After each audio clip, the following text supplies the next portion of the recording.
Several reporters are trying to speak with Kim Jun-woo because he is the first SS rank hunter in the entire world. One of them comments that this dungeon has a very high level of difficulty and asks if the young man has any advice for rookie hunters. In his mind, the protagonist only thinks that this is the first time they've sent him on a mission in a long time. And even though he didn't say a word, for some reason the press still made it to the front of the dungeon. The hero knows this is a huge opportunity for the journalists as a whole. He then apologizes, stating that at the moment he just wants to focus on clearing the dungeon. Judging by everyone's reaction, the protagonist understands that his answer was expected. But not wanting to leave without giving anything, he decides to offer them a gift, his voice. In a loud and clear tone, he declares that his team always prioritizes civilian safety above all else, and that this will never change. As they watch the hero turn his back, all the reporters begin to praise the attitude of the #1 ranker. Kim thinks he's leaving a good impression when suddenly someone calls out, asking about the assault incident involving a janitor. Hearing this, a man begins to sweat cold. The nosy guy continues, saying it's about the incident in which the hero assaulted a janitor and slammed him against a wall.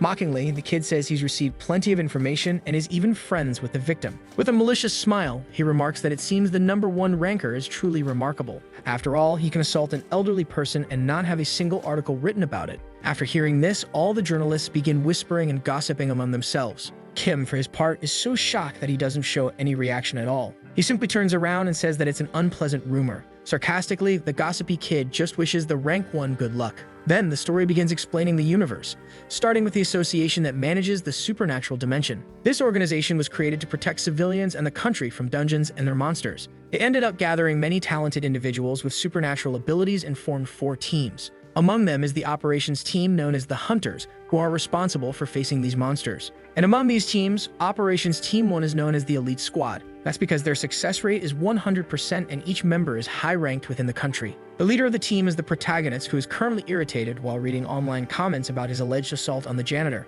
Curious, a girl asks him what happened, and annoyed, he says he told her not to let that incident leak. Quickly, she replies that nothing was leaked, while Kim questions where that story came from. He also asked about the background of that reporter, but the driver explains that he was just an ordinary citizen. In disbelief, our hero wonders how that trash even knows about the incident. Then the driver suggests that the kid might be the son of the dungeon cleaning team's leader, Park Jung-ta. She also mentions that the biggest issue is that this isn't the only incident. The girl explains that multiple witnesses from other incidents are coming forward, and because of that, Lee should rest at home. Deeply irritated and with a terrifying look, Kim says he hates bastards who get in his way. He says the girl needs to do something about it because if this escalates, his reputation will be ruined. In response, she says she'll do her best. Changing the subject, Kim asks what the head of the association said about the case. The driver replies that the man hasn't said anything yet because he's busy, and Kim says he should be removed by the leader. He then says he needs to take action because even with all his achievements, the man will still act like this in the end. His partner then says that the hero's rank won't change even if public opinion is in chaos.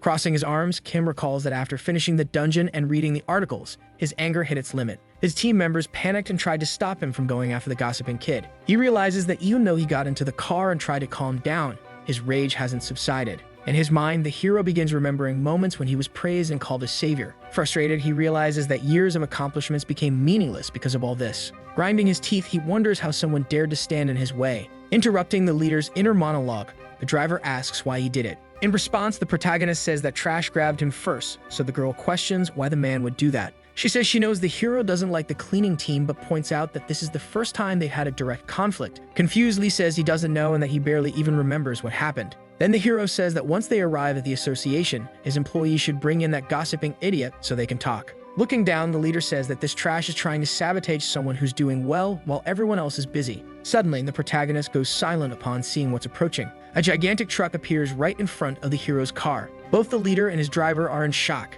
At that moment, the truck is dangerously close to colliding. Without thinking twice, the hero uses his time overdrive ability. Thanks to that, the car narrowly dodges the truck with ease. Sweating cold, he realizes that if he'd waited one more second, the asphalt would have been stained red. Furious, the man demands to know if the idiot driver happened to have been drinking. Paralyzed, the driver says she doesn't know. Getting out of the car, Kim says he was already angry about everything that had been happening. Walking across the asphalt, he asks who the hell the truck driver is. However, several bracelets rise from the ground like Dr. Octopus arms. They quickly latch onto the hero's wrists. He realizes they're devices meant to restrain people with supernatural powers, which is why he can't move. Not giving him a break, the truck suddenly appears behind the leader. He starts to sweat cold again. Even while trying, he realizes he can't use his abilities. At that moment, his back is struck by the truck. The pain is so intense that he grits his teeth. Then another truck appears, heading straight for him. The two trucks collide, turning Lee into a human sandwich. The impact is so violent that an explosion erupts at the scene. At that moment, several people appear near the hero.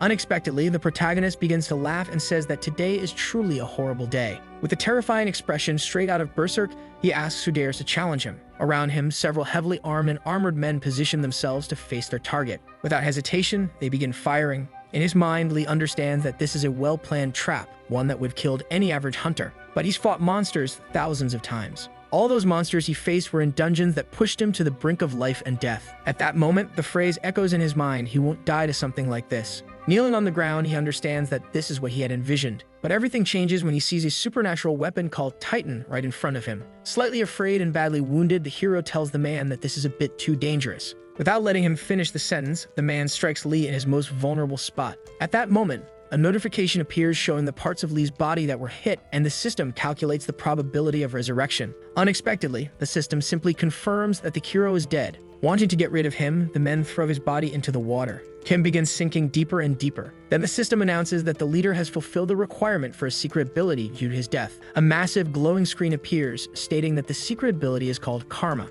Therefore, the protagonist will return 10 years into the past, and upon returning, his job will be assigned based on the karma of his previous life. At that moment, the boy is putting a monster into a garbage bag. Meanwhile, the system is assigning him a job. It quickly displays that the job assignment is complete. The hero looks somewhat relieved after finishing the task. Several people are working together to clean the dungeon. The system explains that his job is at the Supernatural Dimension Management Association, and that he has been assigned to the dungeon cleaning team. Sweating heavily, the now younger boy says that this job is really exhausting. Kim flashes back to the moment his life was taken and how he couldn't do anything about it. He wakes up immediately afterward, completely desperate. Sitting up, he thinks about how terrible that nightmare was. He starts wondering how long he slept for his body to feel so stiff. Suddenly, looking around, the boy realizes he doesn't recognize the place. It looks more like a pigsty than a 26 square meter studio apartment. Thinking to himself, he says he's sure this isn't his home, especially since it's smaller than his bathroom. Confused, the protagonist wonders if this could be Young's house, but quickly concludes that's even less likely. Staring at the toilet, Kim begins to feel genuinely scared.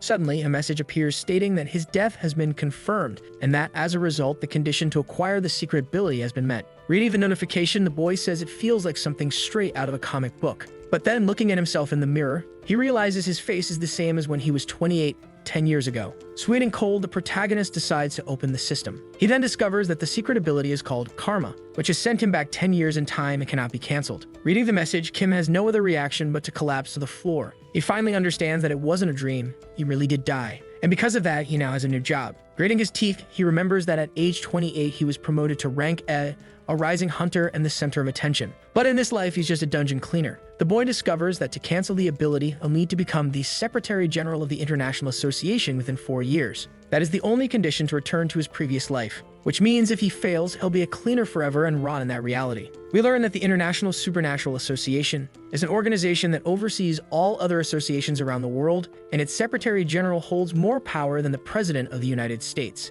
Yugman Kim was an SS rank hunter. He was never appointed.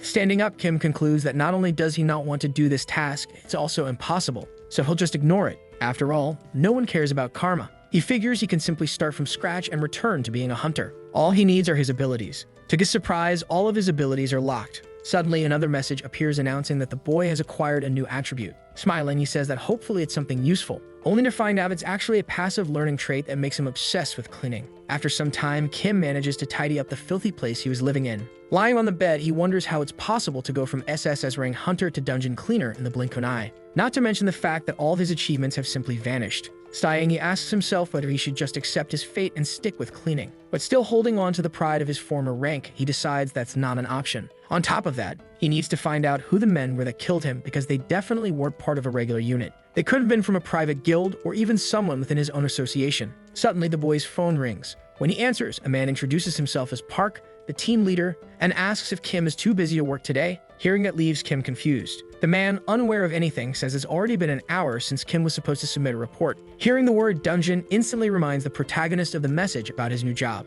Laughing, Park says he knows the last job was rough, but this one will be easier. In the background, a young man comments that there are always some idiots who quit after the first day, and that if Kim knew how many people were counting on him, he'd be there. Hearing all this over the phone, Kim wonders how those cleaners can talk badly about someone like him. The team leader then tells the guys to be quiet because the protagonist might have a good reason for missing work. He then speaks directly to Kim, saying that if he's ever facing any difficulty, he should inform them ahead of time next time. using the number he just called from. Hearing the man's name again, the boy remembers where he knows him from. Park tells him he can take the day off to rest, but Kim says he's already on his way and will be there soon. Sometime later on the bus, Kim reveals that he was surprised to find he had no nice clothes at home and no luxury car, and that he couldn't call a cab because he didn't have a single cent in his wallet. This means his relationship with the world has changed and his assault on Park hasn't happened yet. Reflecting, he says he has nothing against the man, but if he was the one who ordered his death, things are different. Because he's sure something is off with the way everything happened. It's clear now that someone caused that accident on purpose.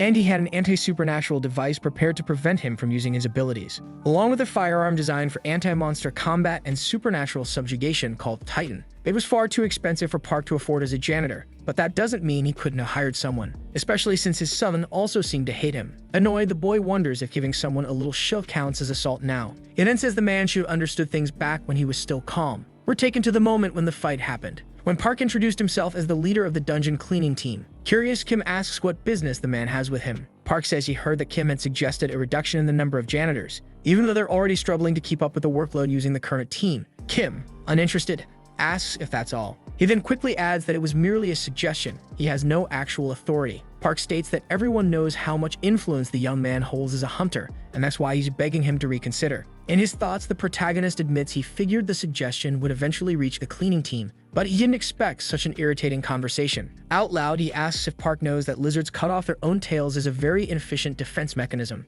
Yet when danger appears, they do it without hesitation. Because that's how they survive, they don't care if it hurts, since it's a last resort. Not quite understanding, Park tries to respond, but Kim cuts him off, saying that every human thinks they're necessary in the world. Then he tells the man to truly ask himself if that's really the case, because the association is facing financial difficulties, and as a result, the elite hunters' salaries will be adjusted. And since the organization's priority is to protect civilians from dungeons, they need to pay those who actually do that. After all, if the hunters aren't paid, they won't work. Shouting, Park says there's a limit to what Kim can do. But the protagonist is the cleaning team doesn't do all that much anyway, making Park even angrier. Unbothered, Kim says Park should just get over it. The man then says that his team also takes pride in the work they do, and that, as Kim himself said, the association's priority is to protect civilians. That includes him and his staff. That's why he's asking for the request to be reconsidered. Reversing course, Kim states that he thought he had already said enough for Park to understand. But instead of being thankful for not having to put his life on the line, Park chooses to whine, even though it's thanks to the hunters that they can clean safely and fill their bellies like parasites.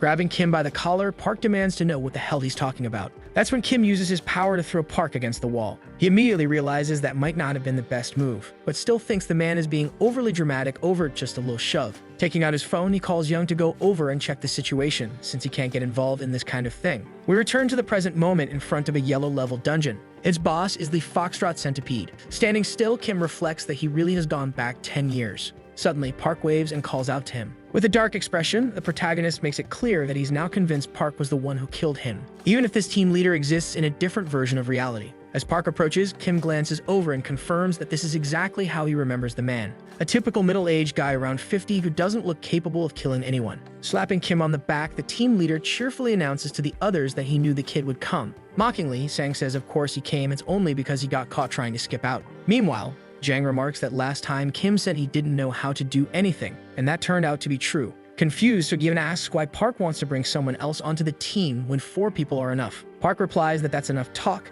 They can start working now since they only have 45 minutes left, thanks to Kim being an hour late. Choosing not to argue, the older man says it's better if they head in before they get criticized again. He then hands Kim a piece of gear, which leaves him puzzled, upon realizing it's a gas mask. Seeing that the boy isn't moving, Park asks if something's wrong. Shaking his head, Kim says he just doesn't really know what a dungeon cleaner does. We learn that in the Supernatural Dimension Management Association of the Republic of Korea, there are 4 main teams: the control team, the hunter support team, the operations team, and the cleaning team. The control team monitors dungeon appearances and gathers information. The hunter support team produces and maintains weapons and items and also provides general operational support. The operations team consists of hunters who eliminate monsters inside the dungeons. And there's also the team responsible for disinfecting and cleaning dungeons, a team the protagonist didn't even know existed. Not understanding much, Kim wonders why the team is pretending to be busy. Suddenly, Park calls out to him and asks where he's going, saying it's dangerous to walk around alone. Turning back, the boy says he was heading to the boss room, just like they agreed.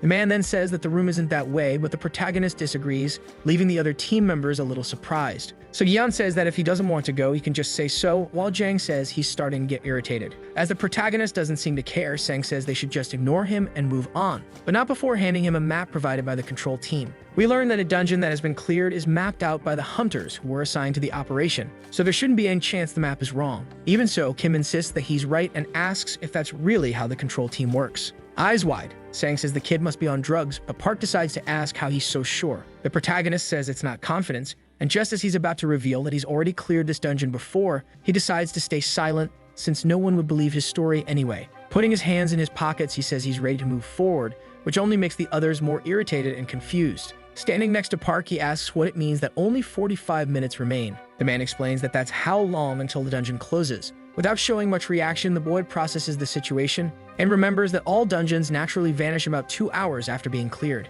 Kim then asks why they would clean a place that's about to disappear, causing the man to laugh. Before explaining that a cleared dungeon doesn't vanish, it just enters a resting phase before monsters reappear. So if the dungeon reopens with piles of monster corpses still inside, it becomes a problem because it's easier for hunters to get lost. On top of that, the gas released by rotting creatures is lethal to humans, and the pathways can get blocked. The protagonist says he gets it, but Park makes a point to say that their job is to help hunters focus on clearing the dungeon. It's a job to be proud of, because without them, there would be no hunters. Still, the boy thinks it's all nonsense. As the man continues explaining that their task is to remove monster corpses and clean up after the dungeon is cleared, and in some cases even rescue hunters, Kim scoffs in his thoughts, saying he's never heard of any of that in his life. Finally, the team arrives at the boss room marked on the map. Taking the lead, Sang decides to open the door, but when he looks ahead, something shocks him. It's absolute nothingness, because the boss room isn't there. Kim says he warned them that wasn't the right location, while the others try to figure out what happened. The protagonist then says they should just finish up and get out of there. But the team huddles together, analyzing whether they have time to clean everything in 22 minutes.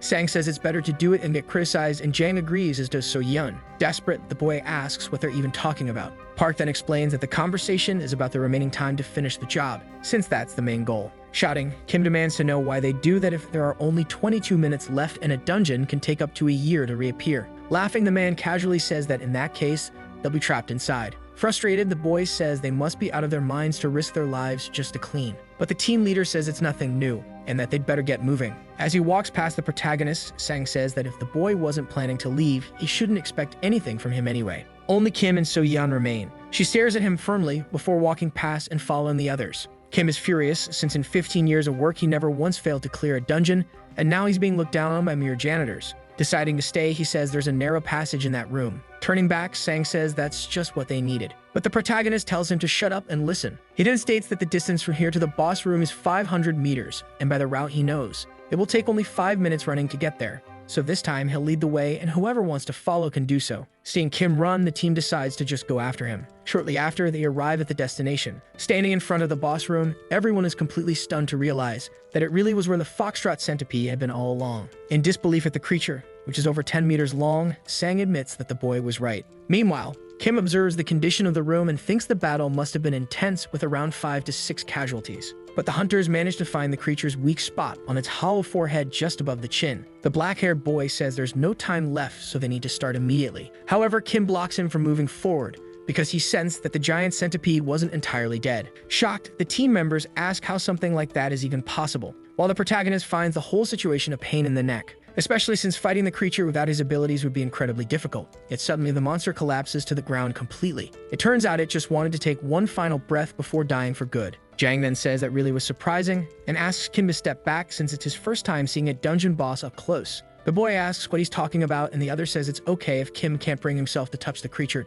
Given the look on his face, hearing that makes Kim even more annoyed, to the point that he wants to prove he can do something, so he grabs a knife. Seeing him approach, the team members ask what he's planning. Getting into position, Kim says that if the goal is to dismantle the centipede, they should do it properly so no one breaks their wrist. After all, the knife will only go through segments 3, 6, and 12, and since the nerves still seem to be reacting, they should ignore it if the monster moves suddenly. Hearing those instructions, everyone is left speechless, but Kim asks if they're just going to stand there and watch. After some yelling and scolding, the protagonist says they shouldn't step on the creature's strawberry juice, it's way too sticky. Sang asks if Park showed the control team's file to the guide, but he says no. In disbelief, the young man says there's no way a rookie could know all that. The older man then says that information isn't even in the file, which leaves the cleaner even more stunned. Time passes, and we see that Kim's cleaning obsession skill is fully active, to the point that all that remains of the centipede are its bones. The protagonist sighs in relief after finishing, then wonders why the hell he feels so accomplished. Park approaches and asks if this really is the boy's first time doing something like that, while the others remain surprised.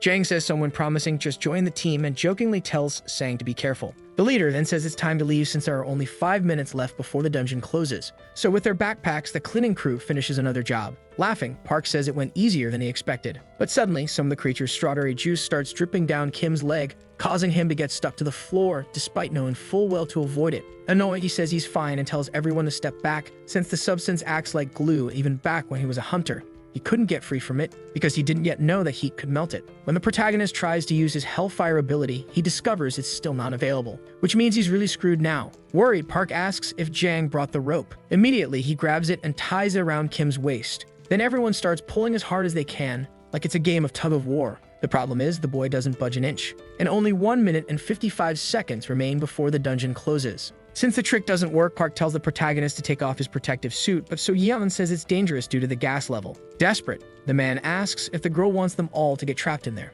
With wide eyes, the boy wonders why everyone would be trapped when he's the only one stuck. He then remembers that lizards always cut off their tails to survive, so maybe it's better if the team just abandons him. Snapping him out of his thoughts, Park once again tells him to take the suit off quickly. Obeying, Kim mutters that everyone there is less intelligent than lizards, but the idea doesn't work either. Taking charge, the leader tells everyone to evacuate, since those who can escape should survive. Disagreeing, Sang says that's ridiculous. Shouting, Park says it's an order. Turning his back, the black-haired boy says there are only 10 seconds left. Then he starts a countdown. Park runs toward Kim, determined to swap clothes with him, to make sure the boy gets out safely. All that's left behind is a pair of pants and one boot. Outside, the rest of the team watches nervously, praying that their team leader comes out any moment. We see the two are almost there, but only 3 seconds remain, and the portal is almost closed. Suddenly, the portal vanishes, and everyone's jaws drop when they see the two made it out at the last second. Sang, So Yin, and Jang run over to Park, overjoyed. The man also smiles, while Kim lies on the ground in disbelief that he almost died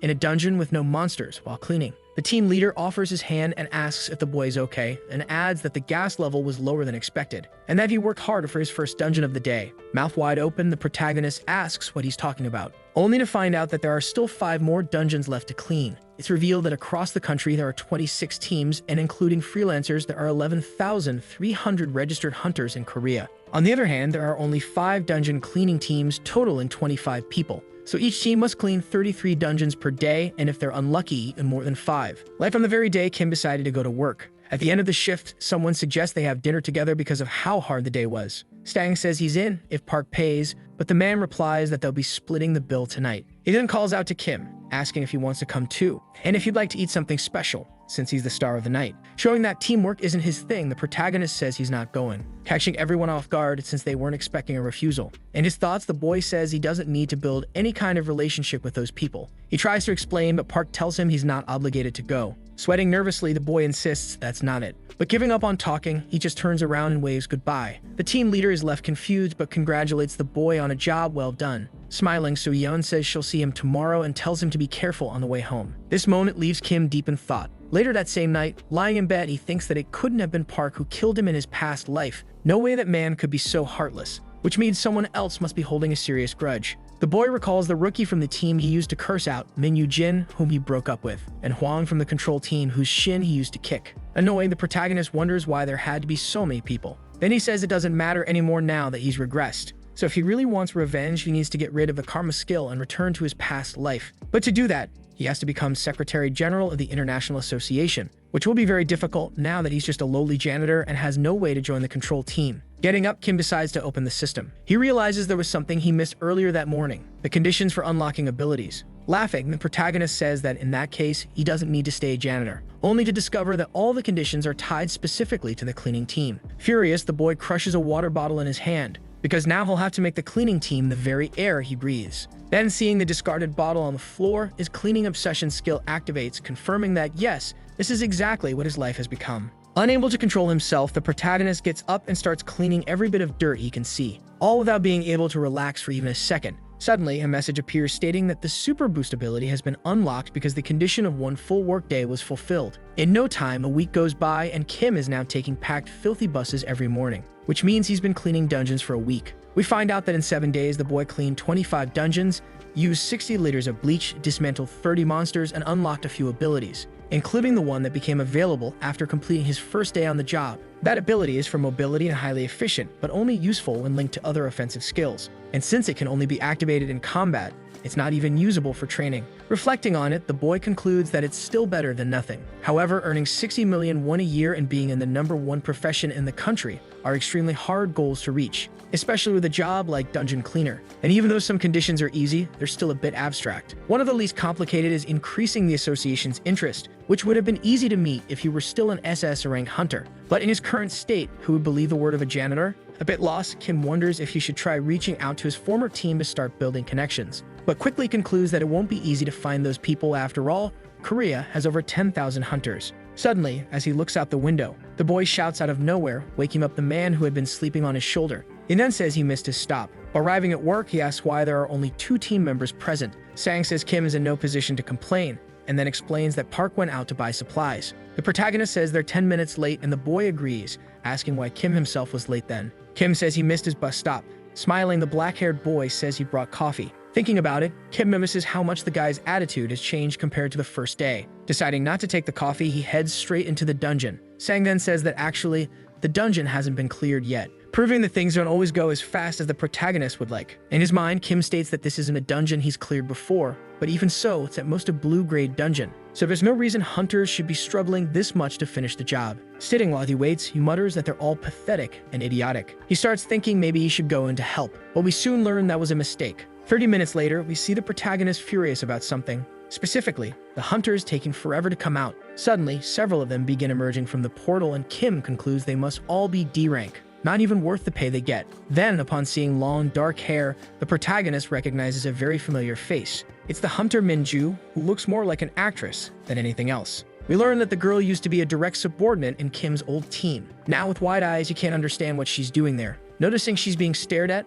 Minju approaches and asks if the protagonist has a problem with her. Nervously, he says no, while thinking that she was the last person he wanted to run into. And even though he's considering reconnecting with his old team, Minju is definitely an exception, since she hated him for no clear reason. Even more so after he suggested she retire because of her injury, getting cursed out with every word in the book. Even though he said it for her own good, the girl had too much pride, even if she had great skills. Suddenly, Soo-young calls out to Kim and asks if he knows the hunter he was staring at. Denying it, the protagonist says the girl just reminded him of someone. Nervously smiling, the cleaner says she only asked because of the threatening expression he was making, so she thought Minju might be an ex. Furious, Kim asks what she's talking about, but the girl says it was just a joke. Park arrives and asks what's with the weird atmosphere, but the protagonist says nothing happened. Sang then adds that the boy just ran into his ex. Trying to move on, the boy says it's time to work. Inside, they find that the dungeon is blue-grade and set in a civilian area, created out of buildings. Kim says the only thing he knows about the place is that the boss is a humanoid monster. He then remembers how he was bombarded with questions due to his extensive knowledge about dungeons.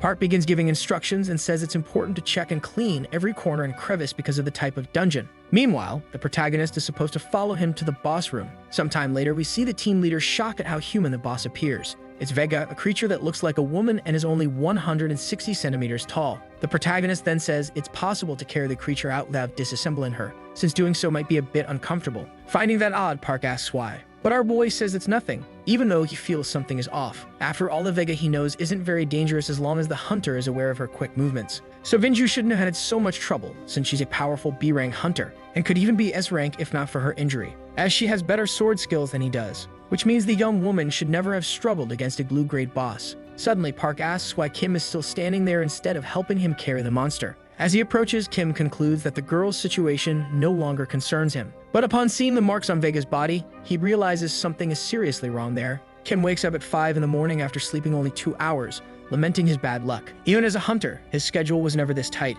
Annoyed, the black-haired young man asks Park why they were called at that hour. The man replies that he doesn't know either, but there's nothing he can do, which doesn't help with the guy's irritation. Still sleepy, the protagonist thinks it makes sense to be angry, given that it's already an hour past the scheduled time. A girl approaches and says he looks really tired. Turning to her, Kim agrees and asks if she is too. Smiling, the young woman says she's always been full of energy. Looking at the dark circles under her eyes, our boy wonders if she's actually doing okay, then asks her to take it easy. Suddenly, the hunters begin to depart after a 90-minute delay. Nervous, the protagonist wonders why he keeps running into that specific hunter with so many dungeons out there. The girl stops in front of him and they stare at each other, clearly showing how unpleasant that encounter is, even though they don't exchange a single word. Standing a bit further away, the huntress asks why the guy is in her way, which really irritates him. Looking back, Kim remembers what happened in his life 10 years in the future and wonders if he should tell the huntress. He then concludes there aren't many reasons to care about her. We return to the memories of our boy, from when he went to visit the young woman in the hospital, and got irritated that she didn't even bother getting up when he arrived. As he gets closer, he asks how someone who uses a sword can ignore a muscle inflammation like that, instead of improving her left hand use, since relying only on her right arm is what ruined her shoulder. Unafraid of him, the girl asks why he didn't warn her about it earlier. A bit surprised, Kim says she's only saying that because she regrets letting things get to this point. But since nothing can be done now, she can't continue in the profession and must retire immediately from that moment on. After handing her a paper, the protagonist adds that everyone at the association agreed with the decision, leaving the huntress with no arguments. Being rather insensitive, our boy says that if she pushes herself, even basic daily tasks will become difficult. Furious, the huntress insists her injury is nothing, and that he knows very well the reason she is the way she is. Determined, Kim says that in that condition, the young woman will be nothing but a burden to the team, and that things would have been different if she had told him she was in pain. Frowning, the girl asks if he really thinks she should have done that. Saying yes, our boy asks if she thought he would just magically guess. Screaming, the young woman says she mentioned it several times and that she even told him she was going to ask the support team for a full examination. He said that everyone on the team was in pain, so there was no reason for her request, meaning he was the one responsible for her hiding and enduring the pain for so long. Furious, Kim asks how something like that could possibly be his fault, since it was the young woman who should have taken better care of her body instead of returning to work just because he ordered her to. With her head lowered, the huntress says that even so, she can still work, she just needs a few days of physical therapy. But the protagonist says she can't do anything until she recovers, which makes her a parasite. The young woman then asks if her leader ever once saw her as a teammate, then apologizes for asking such a stupid question, since she always knew she was just a tool, and that she never liked him from the start. Kim responds that this is disrespectful to him as her superior. Crying, the huntress says it's the absolute truth, because the guy never treated anyone beneath him well, always looking down on everyone with that same condescending gaze, so she doesn't care about anything else he says. Then she slaps the protagonist across the face, and tells him to be born as a human in the next life and stop being such a bastard. Leaving his memories, Kim admits to himself that he really acted like a jerk, but he doesn't remember her ever telling him she was in pain, even though he knows he probably didn't care enough to notice, and that if not for that, she would have become a great hunter. Seeing that the girl's problem seems to be starting again, our boy says it genuinely bothers him, deciding right then to do something about it and get the huntress' attention, to tell her to strengthen her grip with her left hand. A bit irritated, the young woman turns to him and asks what he's talking about. Kim explains that when she holds her sword, she uses too much strength with her right hand, which puts a lot of pressure on her shoulder. That sooner or later it'll become overstrained to the point that she won't be able to be a swordswoman. So she needs to start using her left hand more to take the weight off her body, which will also make her stronger. Without showing much reaction, the girl just mutters, "All right." Our boy quickly realizes she's not taking him seriously since he's just a cleaner, choosing to simply walk away while asking her to get some tests done because she's smart and will know what to do. Confused, the huntress wonders what the guy is talking about. The next day at the hospital, a doctor says it could have turned into a very serious problem, leading the girl to conclude that Kim actually knew what he was talking about. The doctor explains that her shoulder is inflamed, which over time would have developed into a complicated injury. But since it was caught early, he'll prescribe an anti-inflammatory, and the most important thing is for her to correct her posture by strengthening her grip with her left hand. In her thoughts, the girl remembers that's basically what the weird cleaner had said. We're taken to another scene, where Kim says he's so exhausted he feels like he's going to die while Park laughs. Next to him, the black-haired guy asks how he managed to keep his ex-girlfriend waiting until now. Looking ahead, the protagonist realizes the young man is referring to the huntress and wonders why she's even there. Behind him, the other cleaners ask each other if they should give the two some space, while quietly slipping away after saying their goodbyes. Crossing his arms, Kim says he's tired and needs to leave to catch the last bus. Catching him off guard, the huntress places her sword over his shoulder, then asks who he is and how he knew. Furious, our boy shows he's shocked by her boldness, then demands to know what she's talking about. Getting straight to the point, the young woman says she's talking about her shoulder. Lying, Kim says he just pretended to know, because he wanted to give some tips about things he saw online. The huntress then asks if he's being serious. Since the technique she uses is kept completely confidential, but he seemed to know exactly what it was and what her problem was. In his thoughts, our boy realizes he got involved unnecessarily and is now a suspect, since the girl's technique is so special that there's no way a dungeon cleaner would know about it. Making up another lie, Kim says he saw sword marks on the monster's corpse. and that something stood out among all the other wounds. The fact was that the injuries made with the right hand were deep, but the follow-through techniques were shallow. And since Vega is a boss known for her high attack speed, a well-known method to face her is to use that speed against her to counterattack. But there were no signs that this had been done. So he concluded that the girl's body couldn't keep up with the monster's speed. Lowering her sword, the huntress says that for a moment, her shoulder really did tense up.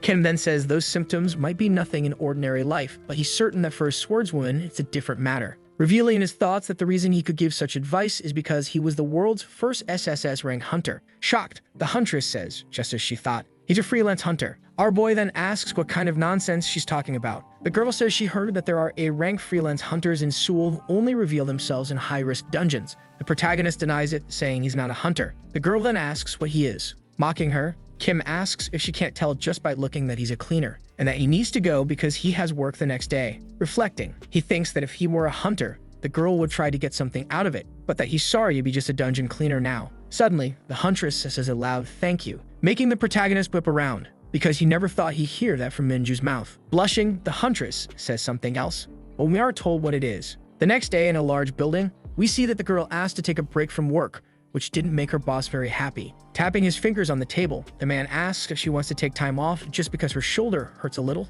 saying he didn't even know that was actually an option. Minju says she also plans to improve her skills during this time, but Lee Soo doesn't seem to believe her. When asked to tell the truth, the huntress says she'll try to learn some sword skills. Through private lessons, Lee then asks if the girl met some martial arts master or boyfriend. Annoyed, the girl says that actually her teacher is a janitor from the dungeon cleaning team. Perplexed, the operations team captain asks if Minju didn't have anyone better to hire. Showing her determination, the huntress says she'll figure out what's best for her on her own. The man then asks if it was that janitor who told her to get examined, catching the girl off guard. She concludes the leak must have come from the nurse she spoke with at the hospital. Angrily, Lee says that's ridiculous because a mere janitor can't teach a hunter anything. Minju says the guy hasn't even agreed to teach her yet. Yelling, the man asks if this is a joke and what she plans to do now. She simply replies that she'll ask him again. Realizing he won't be able to change her mind, Lee asks her to return in a few weeks, before the mission to finish clearing a large-scale dungeon. Bowing her head, the girl thanks him and leaves the room as requested. Alone, the captain says the organization is really going backward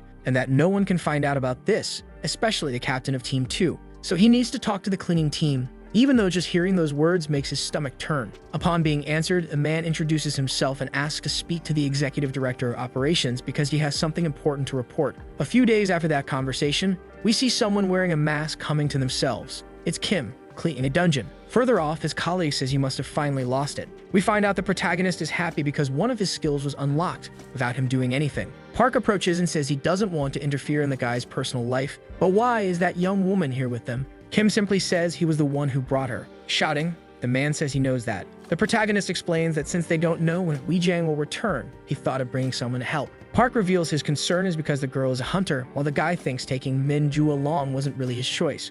Returning to a few moments earlier when the girl was on her knees, begging him to teach her how to fight with a sword, which irritated him. After all, what kind of hunter asks a cleaner for lessons? Even so, Kim said he might consider it if the girl helped out with the cleaning. Hoping that would make her back off, but with a sparkle in her eyes, Minju asked if that was all she needed to do, revealing that the protagonist had been completely wrong about her the whole time, assuming she would have a huge ego just because she was a hunter. Suddenly, our boy realizes he's being stared at by So Yen, who keeps glancing between him and Minju, making things pretty awkward. Placing his hand over his face, the protagonist reveals he didn't expect the girl to actually follow him around everywhere. Suddenly, the huntress yells out, calling him Professor, to tell him that the dirt on one side won't come off. Approaching, the guy asks if she really thought she was going to clean using brute force, since if two types of strawberry juice mix, you can't clean both at the same time. She should start with the human strawberry juice. Picking up another tool, Kim says the other stuff is monster meat, and to clean it, you need a lot of product. It's better to scrape it off with a dagger first to gather everything in one spot, then clean the dagger afterward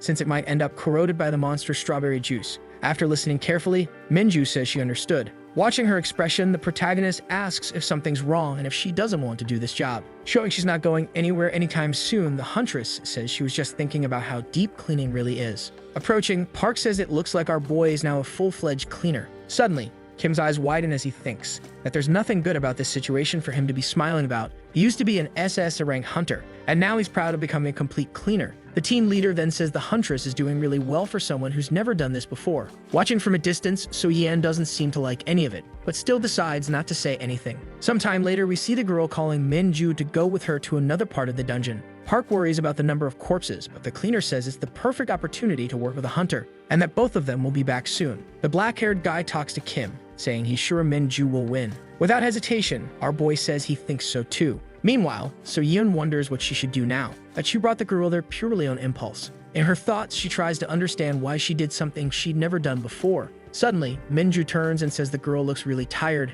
Smiling, she says she's fine. Surprising the cleaner, the huntress says she doubts it. So Yeon then reveals that she hasn't been sleeping well these past few days, and before saying why, she says it's better to stop talking about herself and talk more about the huntress, since she's never had the chance to chat with one before. Showing she's just a regular person, the young woman says there's nothing interesting about her except that she followed in her father's footsteps, who was fired due to a shoulder injury after his superiors said people shouldn't fake illness and should just do their job properly. So afraid of what others would think and of becoming a burden, he endured the pain and kept working. So Gyeon says it's unbelievable that the man's coworkers just accepted that and did nothing. But Minju says there are no coworkers in the association, just people ranked above or below you. And since her father was a middle-aged B-rank hunter, nobody cared enough, which turned him into a replaceable tool. The girl goes on to say that the entire association is like that, a place where hierarchy is everything, and that it's the same with the hunters she works with, except in the cleaning team. After all that, the two young women fall silent. Suddenly, Minju asks if her colleague is interested in Kim. Blushing, the girl asks if it's that obvious.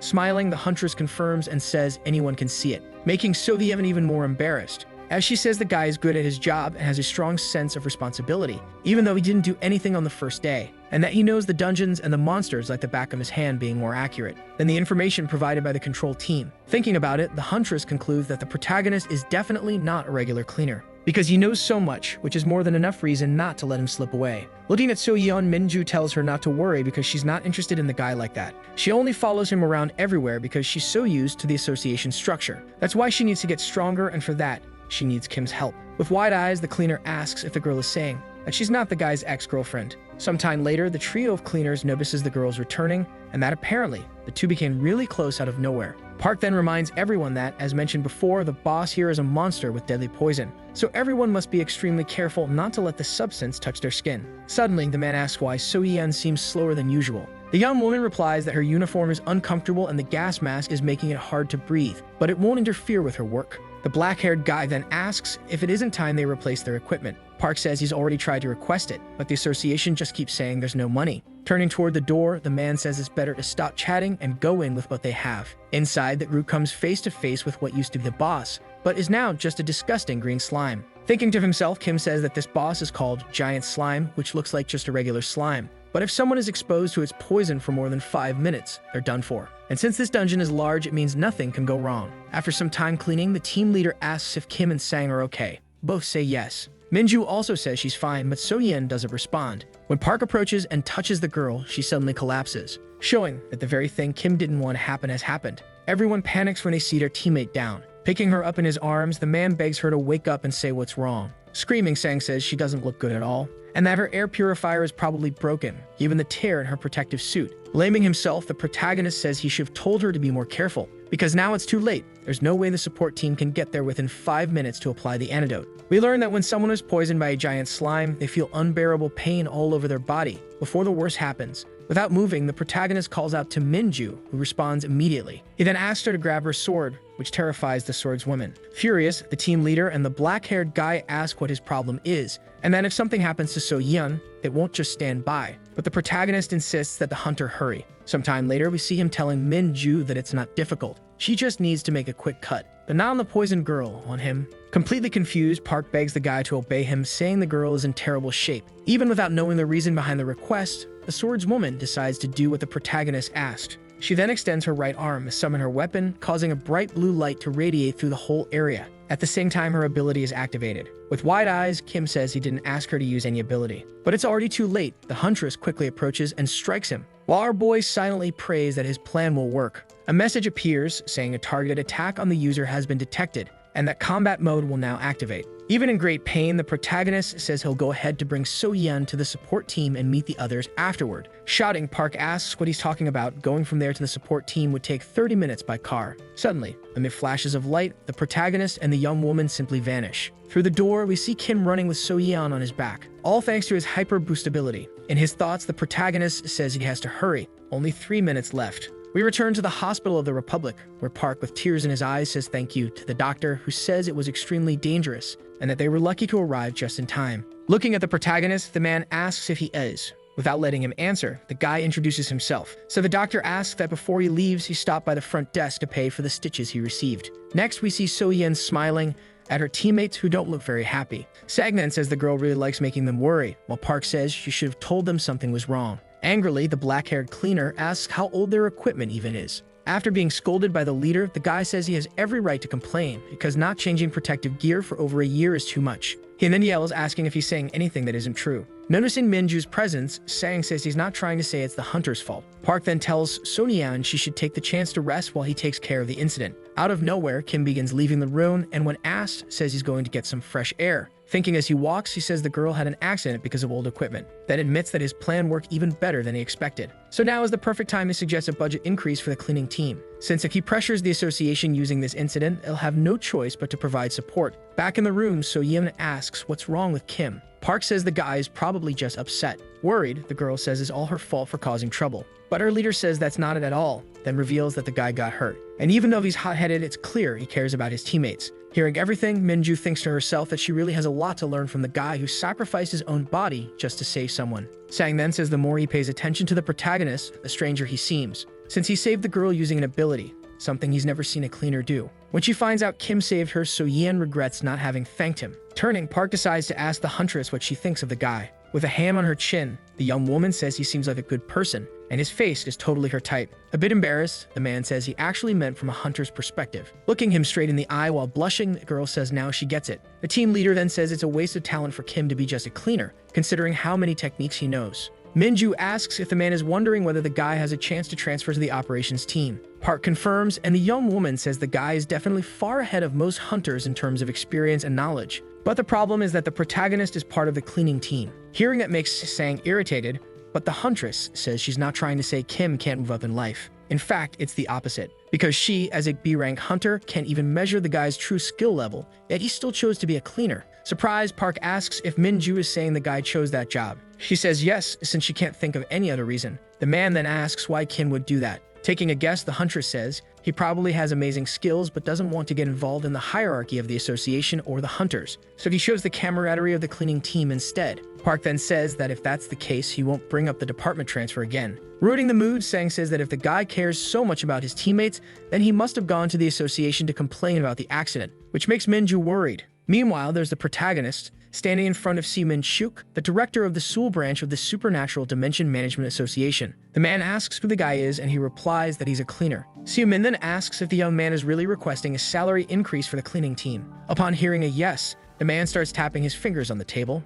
then folds both hands near his face. We learn that this man is the top figure at the Seoul branch, after his group merged with the association through connections. Coldly, the man says the guy should have gone to the administration department to deal with that matter. Kim then asks who would be the hunter going out to kill the monsters one by one instead of just taking down the boss and ending the fight. Seo-min then questions if he's a hunter, but the young man replies again that he's a janitor. Annoyed, the man asks how a janitor dares to come asking for a budget increase without even being a team captain. He then states that the cleaning team doesn't even have enough expenses to justify that much money. The protagonist then says he's asking for a raise because the current salary doesn't even cover the relatively low costs. Laughing, the director says the young man really has the guts to talk to him like that. Kim then reveals that an accident happened because they were forced to work with old equipment. Surprised, the man says he hasn't received any report, and the protagonist replies that it's because it just happened. In his thoughts, Seaman wonders why the young man has so much confidence to act so rudely. Big and unafraid, Kim says he knows the man wants to save money at the cleaning team's expense, but accidents shouldn't happen. However, the director says that in reality, the association doesn't have money, something he'd know if he'd been around longer. Smiling, the protagonist says he knows they must have secured a large budget for the year,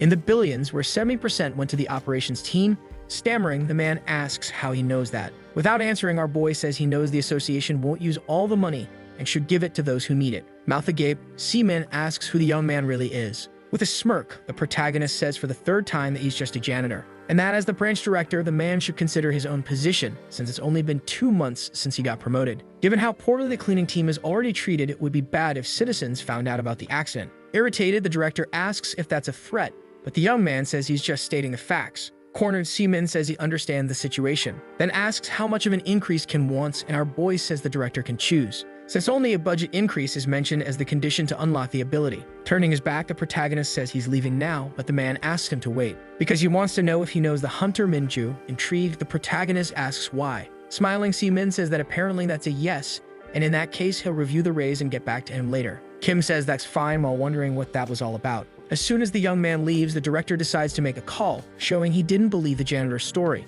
When the other person answers, he says the guy the man talked about earlier just left his office, and that he's definitely the one training Minju and must be connected to the association somehow. Given the amount of information he knows, the director also reveals that the young man asked for a budget increase. At a restaurant, Lee Soo says that either way, Kim is part of the cleaning team for now, and that he was thinking of teaching them a lesson about the need to bow to their superiors. The next day, we see what appears to be a portal leading to a dungeon. With a paper in hand, Park asks what that is, revealing it's a disciplinary action notice. Furious, Sang says not even compensation would be enough, let alone a disciplinary notice. The team leader then says Yeon was punished due to fatigue from multiple jobs, which ended up causing the accident, resulting in denial of the compensation request. Since there's no evidence the accident happened due to old equipment, irritated, Kim wonders if that's really how Seaman is going to handle things. Smiling, So Yeon asks the young man not to worry because she's fine. Because even though it's a disciplinary action, it's just a notice, and she didn't expect to get anything anyway. In his thoughts, the protagonist wonders what she's talking about. He's just mad he didn't unlock his ability.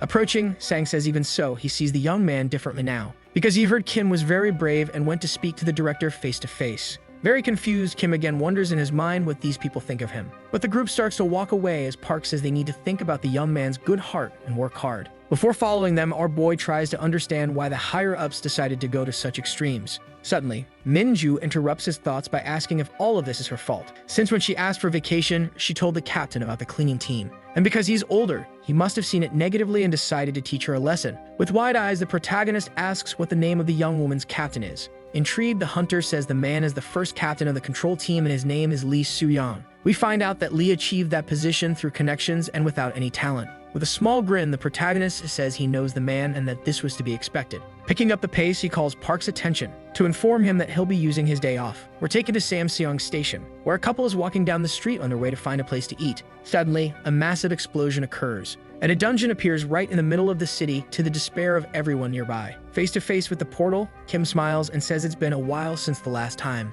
Next, we see a monster that looks furious, alongside several other creatures surrounding the protagonist. With a tool in hand, the young man initiates his skill activation, which drastically increases his movement speed during battle. Then he charges into the fight. Sometime later, we realize the boy defeated all the monsters alone, thus performing a dungeon interception, a type of secret job done by freelance hunters. Before the association can send a team, the protagonist observes the destruction and notes that he truly can't control his strength. But even so, he'll give the place a shot since he's able to finish the job in under 15 minutes. The problem is that Kim forgets he's no longer the world's #1 and can now be dragged around with a single hit. The only reason he can still clear a dungeon is because he's already been in that place before. Fearless, the protagonist charges at the 4th boss, using all the power and skill at his disposal. Alongside his weapon, which is actually just a simple shovel, he throws the tool near the giant robot's wrist, and several bolts of lightning begin to spark. With that, the protagonist triggers another skill activation that boosts his damage by 3,000% when attacking weak points. To defend itself, the monster launches a powerful counterattack, but our boy is faster.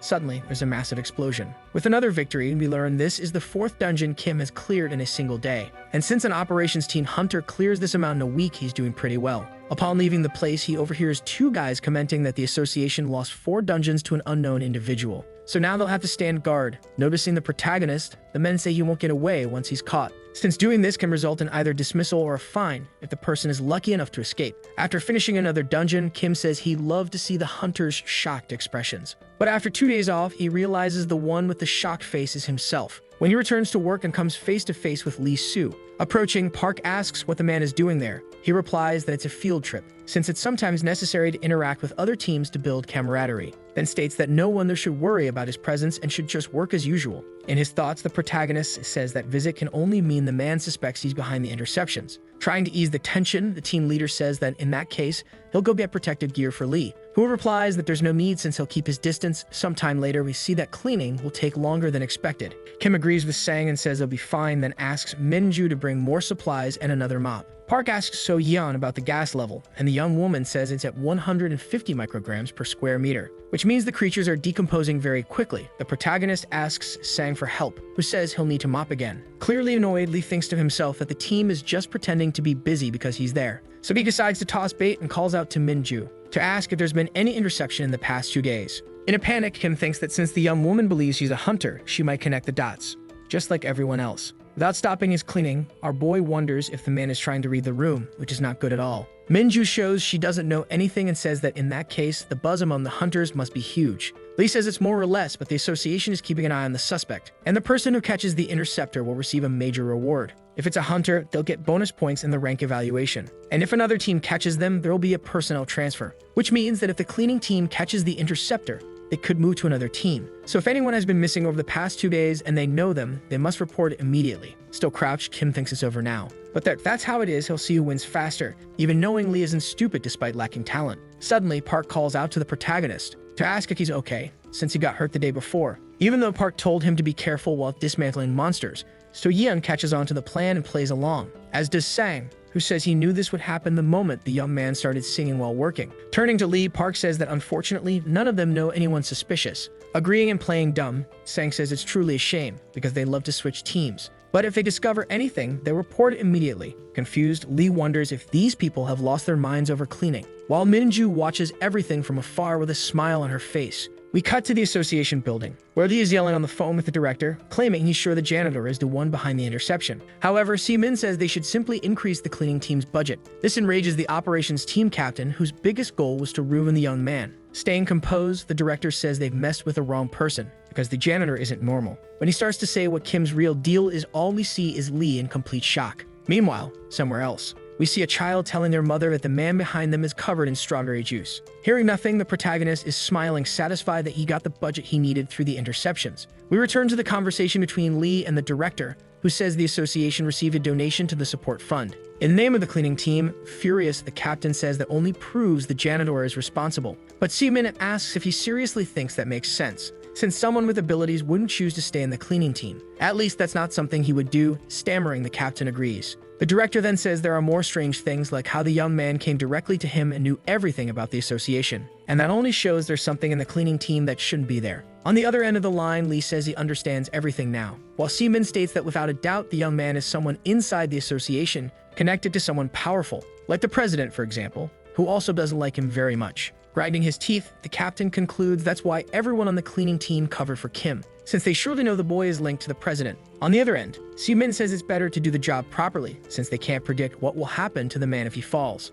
Meanwhile, somewhere else, Park says everyone did a good job, and we learn that apparently they handled the interception case. All that's left is for the support fund deposit to be reflected in the budget. Suddenly, something catches the protagonist's attention. It's a pile of boxes and no one knows why they were delivered. Upon opening them, Sang and So Yeon find new protective suits and gas masks, as well as gloves and supplies. Confused, Park wonders if headquarters sent all that. Kim thinks that apparently his plan worked and that the official letter probably says the support package was sent by an anonymous benefactor. However, the team leader reveals that the budget increase was 200 million, not 20, which is what Kim deposited. With the letter in hand, our boy wonders why they sent 10 times more than his deposit. Sang grabs the letter and begins to read, revealing that the association concluded the equipment deterioration caused the accident, and that because of this, a salary increase has been provided even if it's small. Hearing that leaves everyone speechless. But to make things better, the letter also states that So Yeon will receive 100 million won as compensation for a work accident. Crying, the girl looks at Kim and says that it's impossible, but the young man insists he wasn't the one responsible. Smiling, Park says he's never seen the association reverse a decision in all the time he's worked as a janitor. The protagonist then asks if the man doesn't find that strange, but he denies it, saying it's all explained in the letter. Perplexed, our boy asks if that means they don't need to know who did it. Everyone smiles and says that's exactly it. The team leader adds that they need to carry all the boxes to the office, a place Kim didn't even know existed. Curious, Minju asks where the office is, because she'll help the protagonist carry everything so they can go home. Park disagrees and says they'll all carry things together. The girl says it's fine and asks the young man what he thinks. Annoyed, the protagonist asks if he can't say no and just leave. Shortly after, a message appears saying that the skill Hellfire has been unlocked due to the budget increase. Smiling, our boy says that if things keep going like this, he'll be able to leave the cleaning team soon. Suddenly, the hunter appears and asks if he was the one who made the interceptions over the last 2 days. Staring at the girl, the protagonist asks what she'll do if he says yes. The young woman then tells him not to worry, because she won't do anything, then asks if he's also the one responsible for the cleaning team's support fund. Saying that just like her, the others must also know but chose not to say anything so they wouldn't put him in an awkward spot. Minju then asks if Kim has ever heard the saying that no matter how much a talented person tries to hide their abilities, it will always be visible to others, and that even if he tries, he won't be able to hide, which means sooner or later, he'll end up drawing the attention of the association, which won't allow him to stay in the cleaning team. Hearing this makes the young man really happy. In his thoughts, the protagonist says he never imagined he'd be helped by Minju, but that now he can finally leave that job. However, the girl drops a box on the ground, then says she knows he wants to stay on the cleaning team, showing Kim that getting out of the team won't be so easy. Yelling, the hunter says she'll help him stay in that job forever. Once she finally becomes a hunter. Furious, the protagonist wonders if that's some kind of joke. We find out that after the interception case, another incident took place, catching our team by surprise. Looking at one of the walls, everyone realizes that someone, or a group, hates them, given the graffiti and mess left behind in the place. Not only that, the insults were written using monster strawberry juice, and the bodies were scattered all over the warehouse. Terrified, Subyun says this is too much, while Sang says he and Kim will go after whoever's responsible. But our boy says that won't help, and it's better to just move on, because if no one reacts, the attacks will stop, while thinking that the ones who did it were definitely the operations team hunters, and that even though he wants to go after them, he needs to avoid conflict to unlock his skills. However, it kept happening for 3 days in a row, wiping the floor with a cloth. Subyun tearfully asks why they're doing this, while Sang repeats that it's just not right. Park says he already tried talking to the operations team, but the captain is on a trip, and the others just denied everything. The young man then says Minju might be able to do something and decides to grab his phone. But Kim appears with a terrifying expression, saying the boy won't talk to anyone because he's the one who'll handle it, and that in the meantime, no one is to clean anything else. Smiling like a psychopath, the boy says that thanks to this, the hunters have pissed them off enough to activate a passive skill, then decides to go straight to the association building. Inside, we see a woman welcoming several people to the Seoul branch headquarters, until the young man bursts in, knocking down 2 guys with his arms as they shout for him to get out of the way. A guy yells and asks who that piece of crap is that dared to hit a hunter. Meanwhile, Kim can only think about what happened 3 days ago. We're taken back to when everything started, right in front of a dungeon portal, where 2 hunters shoved past Sang and the others, complaining about the stench and about the team not knowing their place, saying they mess with another team's budget, instead of just cleaning and staying quiet and ashamed about it. Furious, the black-haired cleaner curses at the guys, until suddenly Minju appears and asks what team the guys are from. Annoyed, the hunters ask who she thinks she is to talk to them like that. Showing she's not some little girl, the hunter says she asked a question and would like an answer. Shouting, one of the guys asks if she even understands if they told her what team they're from, but the other hunter says she's part of their team. Without hesitation, the dude bows to the hunter and apologizes for not recognizing her. Minju then asks why they're so sorry, since she didn't even know they were on her team, and that before apologizing for that, they should apologize for acting like animals. Walking away from the duo, the girl asks Sang and Soyeon if they're okay. Both say yes. The hunter then says there are always people who think they become something just because they became hunters, even if they're only rank E. Park shows up smiling, saying they should start working soon. However, Minju says she only came to greet the team, then says she learned a lot during her time there and bows. The team leader says they're all very thankful for the help she gave. Smiling, the girl says that actually, she's the one who should be grateful for meeting such amazing people.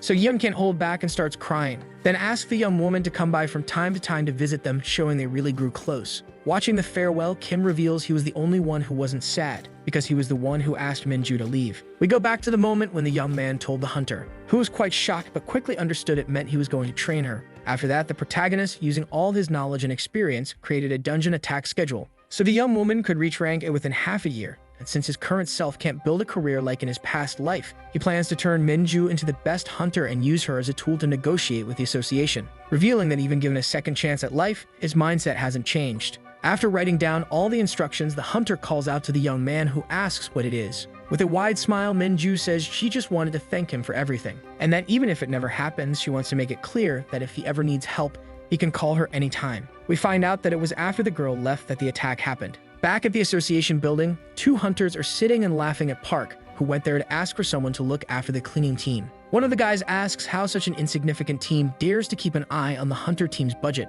people they can't even dream of competing with. Suddenly, Kim appears and punches the young man, who falls to the ground like a sack of potatoes, while the other asks who the protagonist is. Without answering, our boy decides to hit first and talk later. But the young hunter activates his skill and shouts how a janitor dares do that, To someone who has necromancer powers, the massive skeleton lunges at Kim with its huge scythe, but the young man dodges the blow. Enraged, the hunter activates his skill called Death Strike, clearly determined to win. Yelling, he says this is the end for Kim, and that he'll make sure he never messes with a hunter again. Punching both the hunter and the skeleton in the face at once, Kim asks how he dared use a skill on him. With both of them on the ground, he questions if it was fun acting like middle schoolers and laughing behind his team's back, not to mention using skills outside a dungeon against regular people. When he's interrupted, the protagonist raises his hand again and asks how the hunter dares do that, then says the guy's way too cowardly to be a hunter. Crouching down, Kim also says that from that day on, he won't clean any dungeon cleared by that guy's team, and that he'll expose everything they did to the media. The protagonist's handprint still on his face,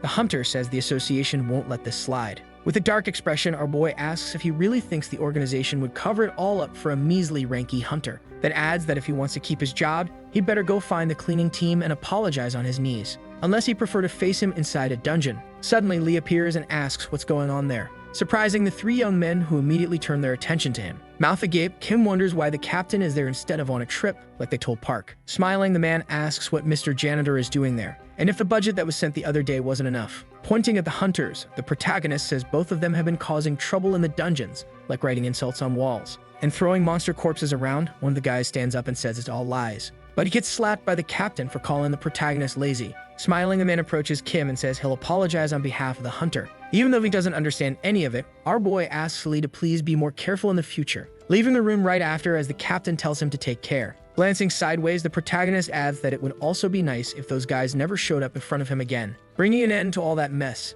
even though the captain's sudden change in attitude keeps haunting the young man's mind. When he mentions it to Minju, she says she doesn't recall anything in particular. The protagonist then says the guys really did apologize and he's sure it won't happen again. The hunter replies that even if they wanted to do something, they can't anymore, because they were recently fired. Eyes wide, Kim clearly wasn't expecting that, and starts wondering once again why Lee was so friendly that day. To make things worse, the next day, the cleaning team finds a group of hunters in front of a dungeon bowing and thanking them for their hard work. Even though confused, the protagonist says they all did a good job too. We find out this kind of behavior continued for several days. The hunters even left the dungeons organized. Intrigued and happy, Subyan says she's still not used to it, while Park says they've finally been recognized. Sang then asks if that means they're cooler than the hunters, but the team leader tells him not to be so arrogant. The young woman approaches Kim and says she's happy he's with them, but that she's still worried. In his thoughts, our boy wonders what she means by him being with a team. So Yeon then says that the young man might end up getting in trouble because of them, since everyone's watching. Remembering what he did to the two hunters, the protagonist says it's fine if someone's angry with him. Smiling again, the girl agrees. After all, it's not like he did anything wrong.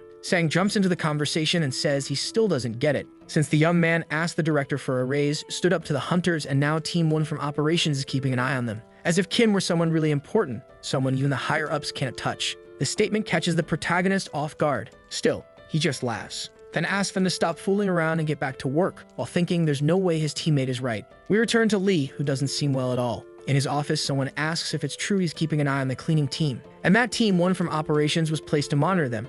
We discover the mocking voice belongs to Lim Dong-bin, captain of Team 2. Yelling, the man seated says Lim doesn't know anything and should just stay quiet. Climbing on the desk, Lim asks if the president is aware of the situation, then says that if Lee worked like he did, he wouldn't need to worry about this kind of thing. Furious, the captain of Team 1 says that if he's done, he can leave. But the chubby guy says he'll take care of everything, and that he'll play the boss's role for him, to get rid of the janitor who's been a pain in the neck. With a cookie in his mouth handed to him by Lim, the man asks what exactly he's going to do. With a wicked expression, the captain says he'll simply do what needs to be done, because not even the president can cover up a mistake like this. Revealing that he's going to set something up to blame the cleaning team, staring at Lim, Lee wonders in his thoughts what will happen to the group, while Lim gives an evil grin. Turning around, the chubby guy asks if his colleague really wants to take care of the cleaning team for the rest of his life. Hearing that ends up convincing the captain of Team 1, who then asks what the plan is. Lim says it won't be hard at all, since the captain's team has a big job coming up the following week, with the multi-layered dungeon in Yongdongpo, which opens only after defeating the boss of the first level. We find out that even though it's ranked as a normal dungeon, the difficulty rises because no one can leave until all bosses are defeated. It requires 1 month of preparation. After explaining the plan, the captain of Team 2 says he'll handle the rest. But Lee yells and asks if that isn't going too far even for him. Unbothered, Lim says the director already gave permission, so they'll talk later, leaving Team 1's captain even more frustrated, since Lim is the kind of guy who steals others' work and takes all the credit. Thinking it over, Lee says that if the man takes care of the cleaning team, that'll be one less problem for him. That agrees to join in as long as it's kept secret and nothing comes back to bite him. Laughing, Lim says he also heard about a rising girl from Lee's team, someone named Minju. Smiling, the captain asks his colleague to hand the hunter over to his team, while Lee wonders where the man even heard about that. Sitting back down, he tells the Team 2 captain to go talk to the girl directly. After their conversation, we see the city's streets. Sitting on a bus bench, Kim is smiling as he reads something on his panel, revealing that unlocking his skills just got easier. Then he thinks there must be a reason why no one else has joined the cleaning team. While he checks the missions he still needs to complete, he chooses one that tells him to increase public interest in the cleaning team. Suddenly, he gets a call from Minju and asks if something happened. The girl says she was chosen as the mission leader to clear a multi-layered dungeon. Kim then says that means her value as a hunter is rising. But the hunter says she called because she heard that the cleaning team will be part of the operation. We return to the association building, where hunters are complaining about a pay cut, all thanks to the cleaning team. And that even so, they can't lay a finger on anyone. One of the guys then tells the others to keep their voices down, since the group is right there, so Yeon then asks Park if he's really okay, and though shaking, he says yes. Laughing, one hunter says that even dogs like them know when to sit down and listen. Curious, the protagonist asks why they didn't call Team 1 to handle that dungeon alongside them. Minju says that Lee passed the project to Team 2. Surprised, Kim asks why he would do that, but the girl says she doesn't know. Suddenly, Lim bursts through the doors. Smiling, the man asks how everyone is doing. That announces that they'll be handling the Yangdongpo operation. Mouth wide open and eyes staring, our boy shows he can't believe that Guy is the leader of Team 2. We learn that this man is responsible for stealing several of Kim's past jobs and is infamous for it. Seeing him tremble, Minju and So Yeon ask what's going on. Our boy tells the hunter to stay away from Lim because he's human garbage. Up front, the man says the operation will last 24 hours and no one can leave without defeating all bosses. So if anyone who doesn't want to participate, they should speak up now. Since no one says anything, the captain says they can now go over the operation plan, which involves dividing the hunters into 3 groups to speed up combat time. Because if they take too long, the monsters will begin to release more toxic gas, which the cleaning team will have to eliminate since they'll also be there. And since it's a big operation, he'll be offering a bonus for the hard work. Park says it's all good and that they'll join in. In his thoughts, Kim says there's no reason to refuse. After all, it's a great opportunity to work with the operations team, which could allow him to unlock another skill. And since he's part of the cleaning team, if he doesn't take this chance now, he might not get another. Even with all those thoughts, the protagonist says out loud that he can't do it, catching Lim completely off guard, who doesn't even realize he has an enemy right in front of him. After the meeting, the rest of the cleaning team tries to figure out why the protagonist refused to participate. Park then says maybe Kim is worried about them. Minju reveals that she's also worried since the operation will be very difficult due to the number of dangerous monsters. With tears in his eyes, the team leader says that in that case, they should follow the young man and refuse too. Without hesitation, the others agree, getting emotional at such kindness. Laughing, Park says the boy truly has a good heart and that the final decision is made. Catching everyone by surprise, the hunter says she'll back out too. So Yeon says she can't do that since she's the mission leader, but Minju says she didn't even like the idea to begin with. Besides, she can't betray her teacher. In moments like these, it's best to follow the master's teachings. The cleaning team leader says she's absolutely right. Later, still inside the association building, we see Lee smiling with a crazy look on his face, thinking about how funny Lim's reaction must have been when the cleaning team refused to participate. Walking into Lim's office, the captain of Team 1 says he warned him he messed with the wrong person. Looking irritated, the other captain tells him to leave if he's done mocking him. Getting closer, Lee asks if it's true that Team 2 failed and that even Minju turned him down, and if now he's going to beg for help from a freelance hunter, which will cost at least 200 million won. Furious, Lim slams his hand on the table and says that's enough, then reveals that he'll use the director's authority to open a mandatory participation list. We find out those lists are used in emergency situations and anyone who doesn't comply can even be expelled. With mirrored eyes, the captain of Team 2 asks how those clueless amateurs dared to provoke him. A few days later, word reaches the cleaning team and they find out their names are on the list. The day of the operation arrives, drawing a lot of media attention. Sang asks if they'll have to give interviews, while Park says he should have shaved and So Yeon says she should have washed her hair. Kim walks up to Minju and asks if she's scared, based on the look on her face, when in fact she should look more confident since when hunters get nervous, so do the citizens. Sweating nervously, the girl says everything will be fine. She's better in action. The protagonist then tells her to focus on clearing the dungeon instead of worrying about the cleaning team. The hunter says she understands, but that he should still keep the radio on. Our boy asks if she's going to keep calling him for help, but the girl doesn't reply and just stares at him as if saying yes. With no way out, the protagonist says that if she starts to feel like dying, she should let him know. Park yells that it's time to check if everything's ready and if they packed everything. So Yeon says they have hydrogen peroxide, diluted hydrochloric acid, 10 liters of saline, plus a vacuum compressor, EVA foam packets, and plenty of food and water. Satisfied, the team leader says that even though it's a tough operation, they should work like it's just another day. Two hunters notice the team's moment of motivation and start laughing. Lim finally arrives and says it's wonderful that the beloved cleaning team and the operation leader Min-ju have arrived. He then wishes them good luck. Politely, the girl says she wishes them luck too. Stohima asks why the hunter is participating if she's the leader. Kim says it's not common, but it happens when a hunter is considered good enough. In his thoughts, the protagonist admits the girl does have the qualifications, but there's another reason Lim wants her in there. It's that the man doesn't know how to do anything except sit back and take the credit later. Lying, Lim claims he'll look after everyone, and if anything happens, they can just tell him. With her head down, Min-ju says she understands. Looking back, the man says the cleaning team should be careful too, and not slow the hunters down. Even angry, Kim says they'll do their best. While thinking to himself that he wants to see how long the man will keep this up. After the round of announcements, Lim says the hunter can now give the instructions. Standing in the middle of the group, Min-ju says that, as everyone knows, they'll be divided into teams A, B, and C. Team A will go in first, Team B second,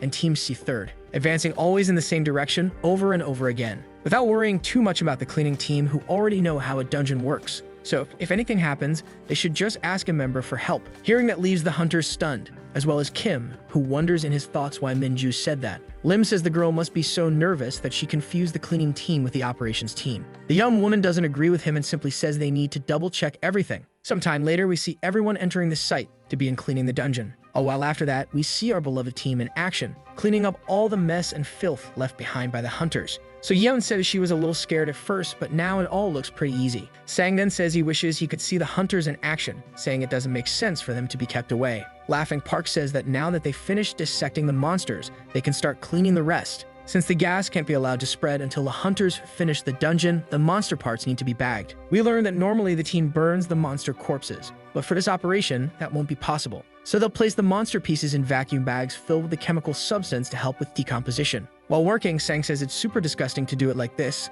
then asks when they'll have a snack. Park replies that it hasn't even been that long since they got in. Suddenly, Soo-yeon shows up holding chocolate bars, asking who's hungry. Walking up to Kim, she asks if he wants one too, until she remembers he doesn't like to be interrupted while working. To her surprise, our boy says he wants a strawberry-flavored one. He eats right away while the young woman looks at him like he's a bunny eating a carrot. Smiling, Park says he feels much better now. In his thoughts, the protagonist says this is the team's first real mission, but since they're doing what they always do, they just have to act normal. And so 8 hours later, we find out that the hunters had it easy. The cleaning team had a different experience. After 10 hours inside, they started getting tired. After 15 hours, Sang fell asleep and hurt his hand, and one of the meat bags exploded, leaving the protagonist even more exhausted while trying to fix it. After 18 hours, the operations team calls them on the radio to say the gas seems to have increased. Park apologizes and says they fell behind because of the workload. They're still in Zone 5. The voice on the other end says they're way too slow. The hunters are already in Zone 10, and upon hearing they're planning a break, the hunter on the radio gets furious.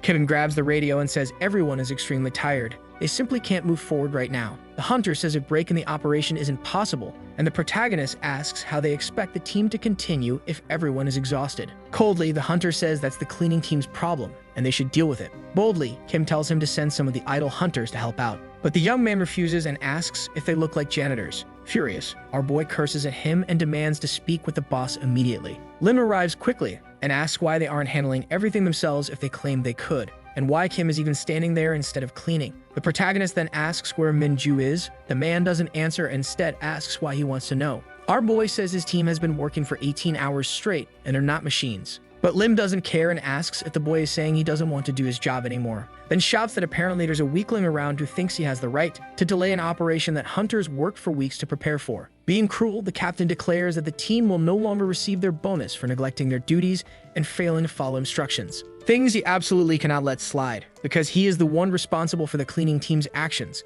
Kim can't hold back and bursts out laughing, saying he knew something was off when the man made the participation list, just to place them there and hand out several punishments, which makes him a total bastard. He doesn't even know how the cleaning team works and isn't even the leader of that operation. Hearing this makes Lim furious, but our guy asks what he plans to do if his team walks out and the gas spreads. Suddenly, the captain grabs the radio and introduces himself, then asks if Min-ju is busy. Elsewhere, we see the young woman face to face with a fierce monster, and she says she kind of is. Still, the man informs her that the cleaning team has abandoned the operation. Everyone will soon suffocate from the gas, which forces him to take command. Not understanding, the huntress asks why. Cursing the young woman, Lim says that this isn't an operation someone like her should be leading. Suddenly, Minju hears Kim's voice and asks if that's true. Our guy then says that even if she can't do anything, he'd like to know if she wants to die there. Hearing it leaves Minju frozen. Furiously, Lim asks what she's doing, that she hasn't passed leadership to him yet, and says there's no way she thinks she can boss around the one who put her in charge. With no way out, Minju says she understands and will hand over the leadership to the janitor Kim, who will lead the operation from that moment on. With a dark look, the protagonist can only smile. While everyone else doesn't know where to look, raising his hand, the protagonist asks if they're ready to see a real leader in action. After a brief moment of silence, Lim can't hold back and bursts out laughing, saying the guy will only be a leader if it's of the janitors, since it's obvious there was a misunderstanding and that he will be the leader. Mocking him, our guy asks if trash like that man is capable of leading anything. Smiling, the captain questions whether the young man is even a hunter to be this confident. Annoyed, our guy says that doesn't matter, but Lim says it does. This is life or death. Kim asks if the man means he should hand leadership over to him instead of trying even without experience. The man confirms and says he'll let the cleaning team go with just a disciplinary action. The boy then says that, in fact, it does depend on him. But when he looks at that fat face, he remembers the past, and that makes him feel like a piece of shit, even though he's improved more each day since he came back. Confused, the captain asks what that's supposed to mean. With great fury, the protagonist says it means the man is out of the operation. We find out this is a top-level disciplinary action that strips the individual of participating or gaining any benefits during the subjugation. Getting closer, Kim tells Lim to shut his mouth before a fly gets in and asks if it's his first time receiving an action like that. He then picks up the radio and introduces himself to declare that from that moment on, leader Lim Dong-bin is out of the operation, and that everyone there must give their best and follow his instructions, since Huntress Minju passed the leadership to him. Giving his first order, our guy says that teams B and C will help the cleaning team since they're doing nothing. The men start to complain, saying they didn't become hunters to be out cleaning. The protagonist then announces that from that moment, teams B and C are also out of the operation for lack of cooperation, calling team A next to inform them that due to reduced personnel, everyone will need to put in more effort. Kim then asks if Minju is in Area 11. She confirms and reveals the monster there is very tough. To help, the protagonist says they should focus on forming a lineup with a guardian in front while a healer stays behind. That way, when the bear's immunity ends, it will likely leap at the guardian, tiring itself out. That's when everyone should attack. The huntress says she understands everything and will give it a try, then asks her teammates to follow the plan. The healer says he's buffing the monster while the guardian urges it to come at her. The huge bear starts roaring and leaps at the girl, who uses her power to defend herself. Minju appears at that moment and attacks with her sword, using her counterattack skill, then delivers a massive blow. The monster roars furiously again, putting Minju on high alert. Shortly after, the young woman informs Kim that Area 11 is clear, leaving the hunters from the other teams completely shocked. Smiling, Kim says that from this moment on, they'll take 50 minutes to finish the dungeon. We arrive at Area 12, which has a ghost-type monster, making physical attacks ineffective. The next one is hallucinogenic type, meaning the healer must purify everyone. Still inside the dungeon, the hunters ask if the guy wasn't just a janitor, while he's lying comfortably on the ground giving out instructions. Suddenly, Minju says everyone is tired and that she doesn't have enough mana left, which catches the guy off guard. Standing up, he asks the young woman to hang in there and try not to die. We see the huntress attacking with her sword, a creature that looks like it's made of stone, wearing armor and with crystals on its back. Thinking to herself, the young woman says that this monster is very strange and unlike any she's ever defeated before. It's also way too tough, very big, and very fast, trying to leap across the creature's body. Minju realizes she's about to get hit and quickly dodges, or at least tries to. We see the young woman being thrown hard against the ground. Then Kim appears and reaches out to help her. Laughing, the huntress says she's apparently not that strong after all while extending her hand back. The protagonist then says he actually needs her to pass him the sword, leaving the task of helping her up to another hunter. In his thoughts, while staring at the stone giant, our guy says of course there had to be a red-ranked monster there, which is just a bit of a pain to deal with. But since he unlocked the excessive immersion skill, which enhances the effect of any other skill the user activates, things won't be so hard. Our guy charges in with everything he's got, causing rocks to fly everywhere, while keeping a face like it's no big deal. Using the sword, he strikes a weak point on the monster, causing purple goo to ooze out and making the creature scream. Without hesitation, the protagonist lands another fierce blow to finish off that area once and for all. Even so, the monster proves to be truly resilient, forcing Kim to activate his piercing skill. Along with excessive immersion and counterattack, an explosion erupts and flames engulf the creature's body, which ends up blowing to several pieces. Shocked, the hunters ask who the hell this guy is, but Minju says he's just a janitor, and that everyone there needs to keep a secret. Because money, honor, power, or being a hunter mean nothing to Kim, is the only one who can work with his teammates wherever he wants. We find out that the news about what Lim did spread quickly through the media, leaving Seaman shouting. He asks what the man did to get kicked out of one of the association's most important operations. Standing before him are Lee and the captain of Team 2, who apologizes, then claims it was Min-ju and the janitor's fault as they were working together. The director then asks if he's really about to start making excuses to get off the hook, when everyone knows he tried to steal Min-ju's credit. Nervous, the man says that's not fair, because it was Seaman who wrote the mandatory participation list. Grabbing the man by the hair, the director asks if he thinks they're friends for him to try and act more important than his own boss, then warns that there's no way to let that situation slide now that the media knows everything. Soon, the man will leave and write up a leave of absence report immediately. The captain of Team 2 disappears quickly through the door. Lee then decides to ask what Seaman thinks about telling Lim to let the janitor know they'll help him, facing the large glass windows. The director doesn't answer and instead asks what the man thinks about promoting Min-ju to team leader. We find out that Lim Dong-bin and the rest of Operation Team 2 were disciplined. And on top of that, the captain was demoted in rank, which for a hunter is practically the same as being fired. But things are going well with our team, and the same goes for Min-ju, who is now a team leader. Receiving flowers from her friends, the young woman is overjoyed, and wiping away her tears, she thanks everyone for everything. So Yin asks if the young woman is crying, but she denies it, saying something just got in her eye. She adds that she should have talked to everyone first, but everything happens so fast. Sang says it's really cool that she's now at Lee's level, but Min-ju says it's not quite like that, due to the difference in experience. Seeing the office kind of empty, Kim says there's not much she can do with so many people gone. The huntress agrees, then reveals that 17 people left, practically more than half the team. Noticing that the young woman is doubting herself again, the protagonist tells her it's good to have a little more pride, while thinking to himself that he didn't become a team leader until he was 30. Min-ju then says it's all thanks to him. Turning around, the guy tells her never to say that in front of her own team, not even by accident, because that way no one will respect her as a leader, not to mention the fact that those people were expelled because of him. Suddenly, the hunters under her command walk into the room and are shocked to see the cleaning team. Quickly, everyone straightens up and bows, then introduces themselves, saying it's an honor to meet them. A boy approaches Kim and says he was amazing in the last operation, then asks that everyone treat them as if they were part of the cleaning team and to ask for help whenever needed. Everyone bursts into laughter, even the protagonist, who asks what's wrong with these kids. Min-ju says that from now on, no one's going to mess with her friends, so our guy can clean and relax all he wants.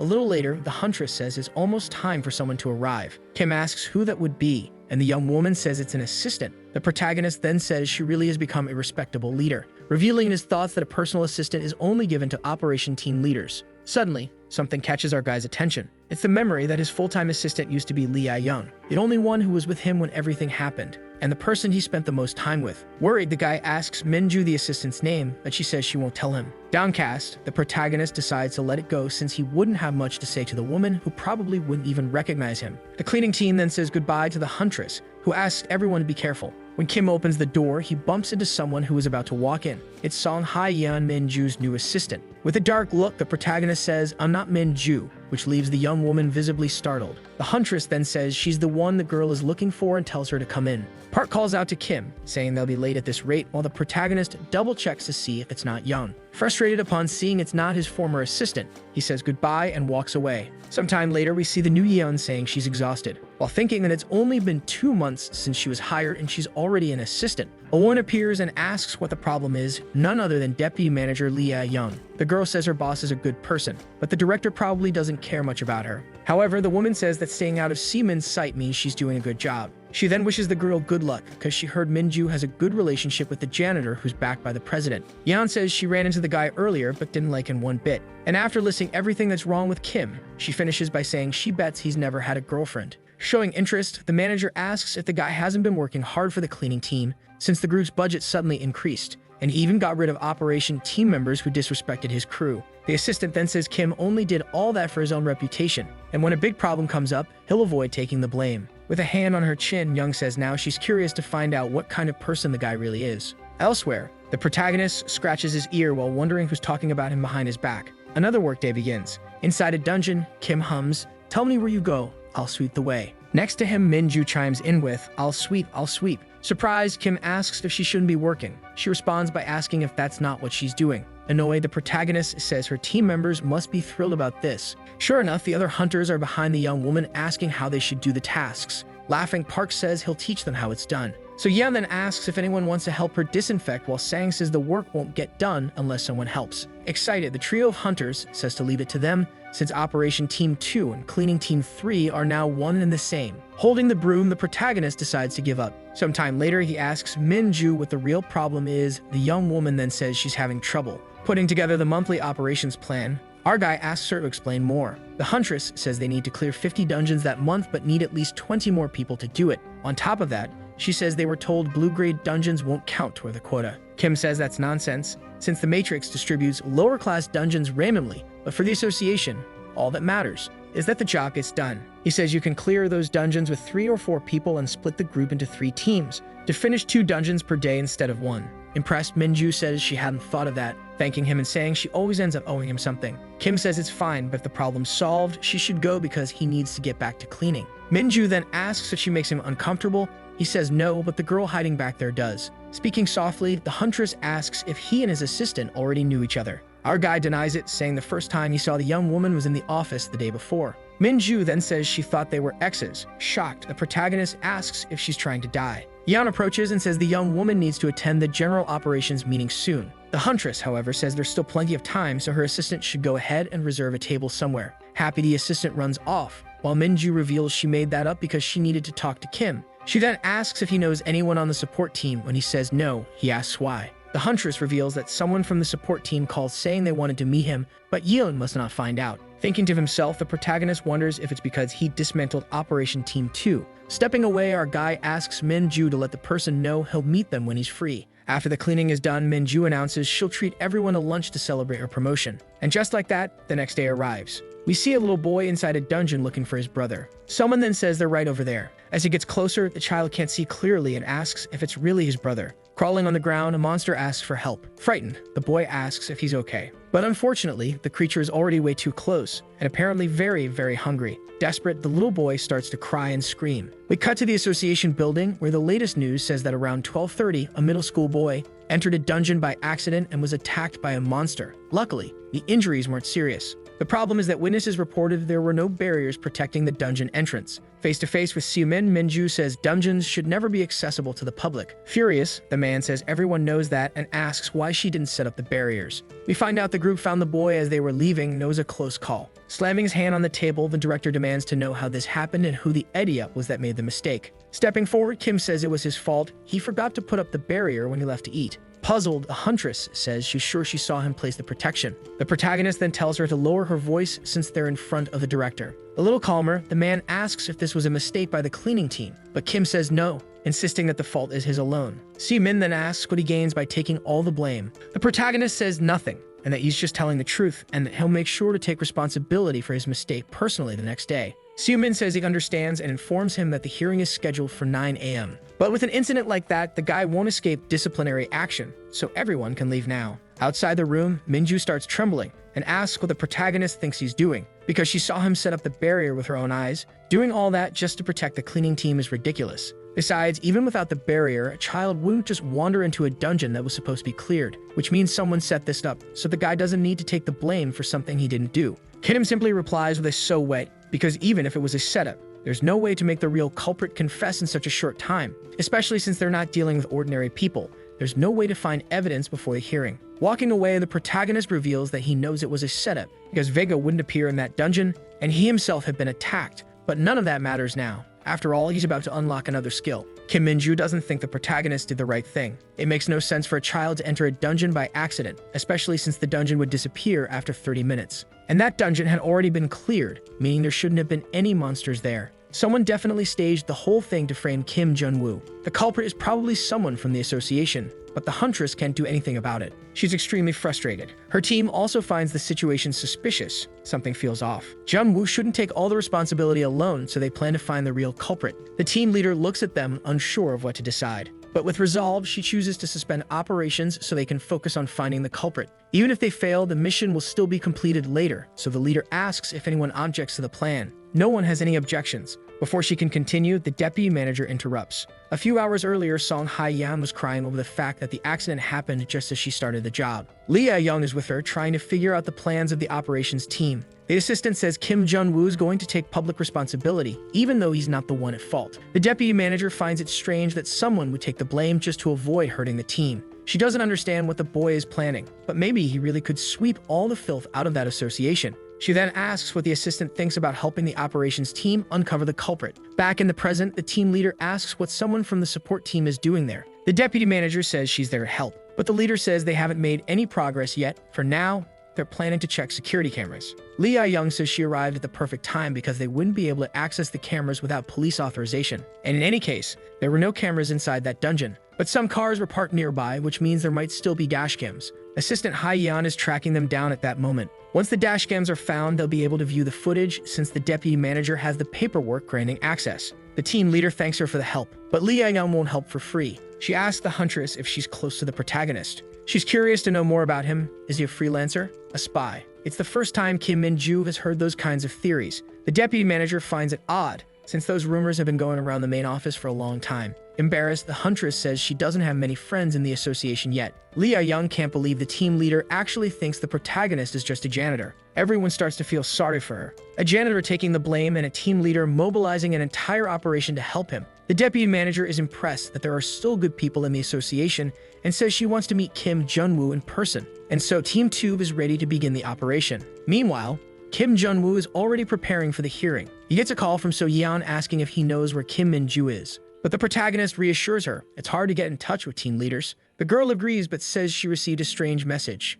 It said she should try to delay Kim Jun-woo as much as possible at his conference. Realizing what Kim Min-ju was planning, he hurriedly ends the call. He tries to call the team leader because that's a bad idea. The girl answers his call. She says she's heading to Daejeon with the team, and the guide pushes back, saying that's not her responsibility. But the swordswoman is determined to help him, so she went out in search of the dashcams. However, the teacher isn't happy about it. He wanted her to stay out of it. So he asks the girl to find the location of the cars. Determined, she confirms she'll send it. She begins to say the name of the injured child, but the guy hangs up in her face. Then, frustrated and angry, he starts yelling in the middle of the street. If she gets that info, she might discover his secret and ruin his chances of returning to the future. Kim Jun-woo activates his super speed ability and rushes toward the location. At the hospital, the deputy manager visits the injured child and identifies herself as being from the association. An angry relative of the child says he doesn't want to talk to people like her and turns his back. She says the janitor will make a public statement, but he's innocent in all this. But the man thinks that's fair, not for the cleaning team, but for Jun-woo. He'd love to see him take the fall. Elsewhere in the city, a man calmly parks his car in the lot. He's thinking about dinner.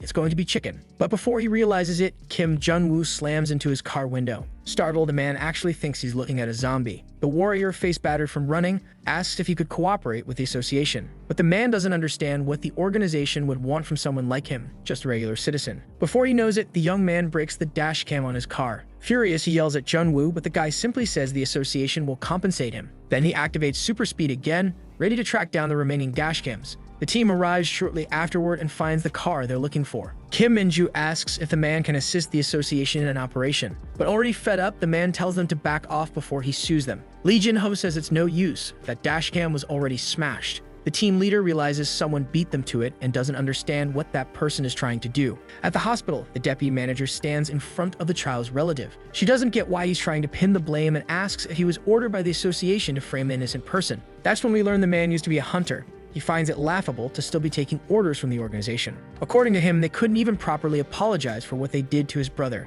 He gets angry when he hears they're trying to help and says he won't answer anything else. Some people at the hospital watch the scene with curiosity, so Lee Ah-young decides to come back when there's less attention. That hunter returns to his brother's room, still badmouthing the association. But the little boy asks him to stop. He's tired of the hospital and getting injections all day. The man then changes his tone and asks the boy not to complain and to help him get revenge. Suddenly, they hear a loud crash at the window. It's Kim Jun-woo entering without permission. And then he realizes that this man was the one who removed the barrier and released the monster. He forced his own little brother into a dungeon just to take revenge. The boy realizes his older brother wants revenge on the same person who saved him. But the man blames the kid. It's hard to keep a household running when you're unemployed. Annoyed, the warrior says that he started the fight first, but he decides to forgive him. After all, without realizing it, he helped him unlock the polymorph skill. so he turns to leave. But before that, he tells him to take better care of the child and not raise him filled with so much bitterness. The boy approaches his kneeling brother and says his enemy forgave him. The next day, all the reporters are eagerly waiting to hear the janitor's official statement. First, he begins by apologizing for the incident. He says it was careless of him not to place the barrier. And finally, he takes full responsibility for what happened. But before he can continue, Park Jun-tae interrupts him. The leader of the cleaning team steps onto the platform, stunning everyone. He asks the young man to step down and says that his team will save him this time. He explains to the reporters that since the young man was under his command, he was the one responsible for what happened. Han Sang-hyuk thinks that this way, no one on the team is truly at fault. Moo So-yeon and Hyuk step forward at the conference, and suddenly, everyone on the team starts claiming responsibility. But Kim Jun-woo isn't grateful. In fact, he's quite annoyed that they're interfering with his plans. One of the reporters asks if the whole incident was caused by the cleaning team, but the team insists on blaming themselves, not the group as a whole. Ju-woo yells for all of them to shut up. He asks the journalists to write that the fault is his and his alone. Then Kim Min-ju appears and says the injured child has something to say. The boy says that he entered the dungeon on his own and by his own choice, and apologizes for doing so. The audience watches the scene in confusion. The team leader says the cleaning team is innocent. Her brother, watching from a distance, says that no one will believe the kid. The deputy manager is there and says the boy did everything he could to cover for his brother's actions. The young man blames himself for making the boy go through this situation. He decides to turn himself in and heads toward the conference. The child watches his brother approach and we see a flashback. They're both at their father's funeral and the older brother promises to take responsibility for him. Back at the conference, the boy panics when he sees his brother confessing. He asks if the man is going to jail and he replies that he needs to pay for his crime. The child cries upon realizing his brother will be imprisoned because of him. But the young man reassures him, saying he'll be back sooner than expected. He also advises him to eat well and respect his classmates while he's gone. The boy asks him to take care of himself too, and the team continues to blame themselves for what happened, making Kim Min-ju even more irritated. The first ability obtained was super speed. The second was Hellfire. The third was excessive immersion. And the last one, polymorph. The next day, the protagonist realizes he managed to unlock all four. He truly believes the team ruined everything the day before. After that scene, people became even more interested in the story. It's hard to believe all it took was a single media appearance for the public to start paying attention to the cleaning team. He asks Min-ju what the purpose of being there is.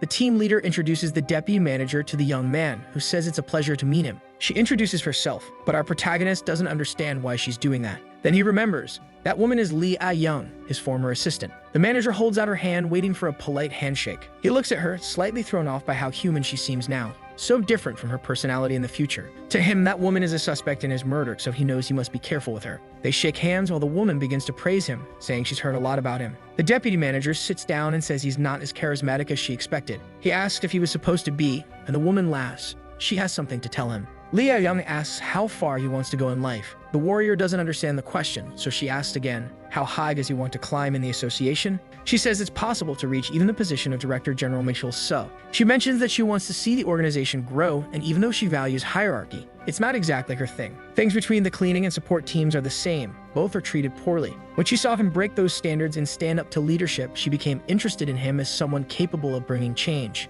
She and the support team are determined to help him achieve his goals and rise through the ranks. The two agree that they're talking about the same thing with shared interests. The team leader, sitting between them, realizes both have strong personalities. The deputy manager doesn't know the protagonist's exact plans, but is sure he must have a few tricks up his sleeve. Kim Min-ju interrupts and asks if Lee Ah-young is sure she has the approval of everyone on the support team. But she confidently says yes. She has many fans on that team. Whether it's through equipment or careful attention, they can support him. She's confident in her proposal, and the young man can see it. Her father is an executive member of the association. Because of Dusik Lee, that woman was able to become a manager at such a young age, and the two of them worked together to build a solid organization. But that didn't last for long. Her father was fired and stripped of his position. As a result, Lee Ah-young lost her authority over the support team. She then began working as his secretary, and that made her become a cold person. But at that moment back in the past, our protagonist wonders if all of that was part of Dusik Lee's plan, and whether that would lead to the disbandment of the cleaning and operations team. That's why he thanks her for the offer,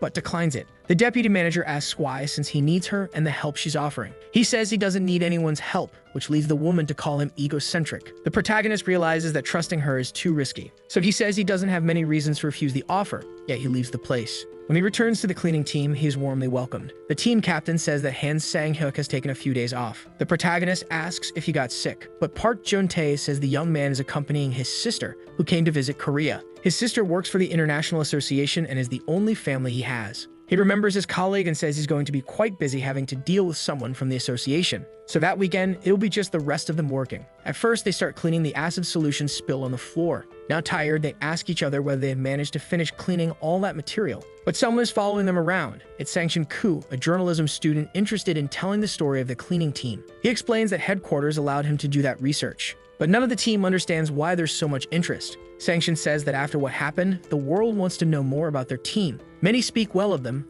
others criticize them, but no one truly understands their work. That's why he's so determined to write a special article about them. Talking among themselves, they're not thrilled by the idea, but don't see much of a problem either. Park Jun-tae worries the article might push the public even further away, and the protagonist agrees. But the warrior has a question and asks the journalist if the article could attract more candidates to the job. However, the man isn't sure the article alone will be enough to do that. Then Kim Ju-woo asks him to make the job look like the easiest in the world in the article. If he does that, he can write whatever he wants about them. Excited, the journalist agrees and promises to write that being a dungeon cleaner is so easy even kids will dream of it. Within the organization, there's concern that the article might increase the cleaning team's popularity even more. But the general director is confident, believing no one will be interested in such an unglamorous job. But then he senses something's wrong. He asks his employee if he told the cleaning team about the article, and the guy realizes he made a huge mistake. Two reporters reflect on how much work it takes to clean a dungeon. One of them asks Kim Jun-woo how long he's been working there. They kept chattering loudly and asking endless questions.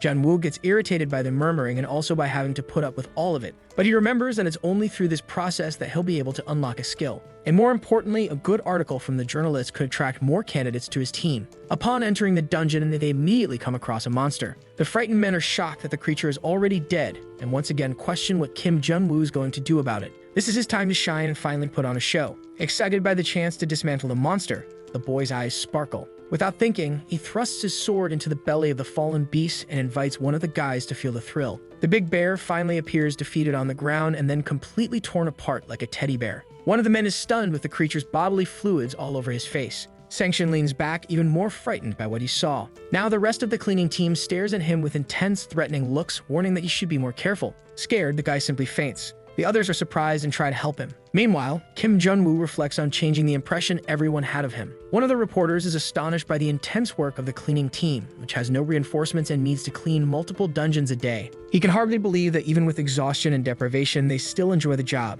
Realizing that might sound very negative in the article, the cleaner tries to quickly think of what could be appealing about this work. His colleague then remembers it's payday, and at that moment he thinks money is the only thing that could attract people to a job like this. After all, even if the job isn't great, if you offer a huge amount of money, a lot of people will be interested, especially once they find out there's a bonus. He checks his account to see how much he got paid and is disappointed to discover it's a pittance compared to what he used to earn as a hunter. It was over 300 hours of work for such little pay, yet the others on the team are happy to have earned slightly more than usual. Kim Jun-woo panics when he sees the journalist approaching his phone, about to discover that the salary is even worse than imagined. Surely anyone would rather die than do this job for so little money. He knows that if this information gets into the article, it will scare off even the NEETs who are desperate for work. Thinking of a quick escape, he lies and says they only receive half of their pay for the month. The young interviewer is surprised and relieved to realize he was mistaken, because if that was just half, then they must make much more than average. That's a huge plus for attracting more people, even if the job is challenging. But Kim Jun-woo's teammates are unsettled by such a blatant lie.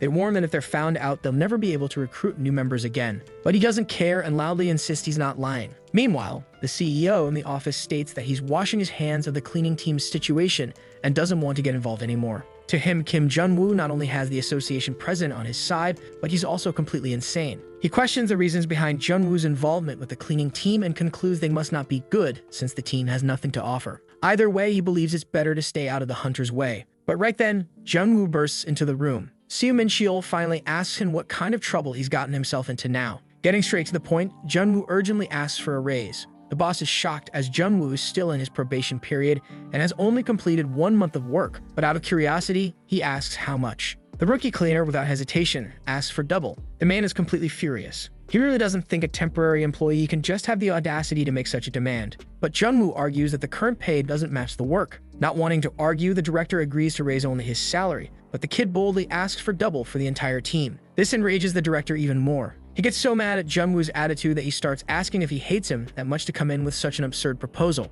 It's Madima's specialist's job, he argues, while the boy simply analyzes his personality in silence. He then apologizes and says that's not possible without authorization from the full board of directors. End of discussion. Disappointed, the young man reflects on how he got ahead of himself, thinking he could demand whatever he wanted and take the opportunity to unlock 2 skills. But just then, someone walks into the room loudly, claiming the leader is favoring Team 1 somehow. Only afterward does the indiscreet man notice there's an employee in the room. Junwoo says he was just leaving anyway. But as he walks out the door, the man who arrived follows him instead of staying behind. Out of nowhere, he takes out his phone and snaps his selfie, leaving Junwoo confused about the reason. It turns out the young cleaner has a big fan, and it's none other than the other director, Lee Do-shik, a powerful man known by all, but who was on the verge of falling out of favor within the association, and Junwoo knows it well. He's the father of Lee Ah-yeon, whom Junwoo has been trying to avoid, and he's surprised to learn that someone so strict is into idol culture. But it seems his work as a cleaner is gaining popularity since his fame has reached one of the most important figures in the company.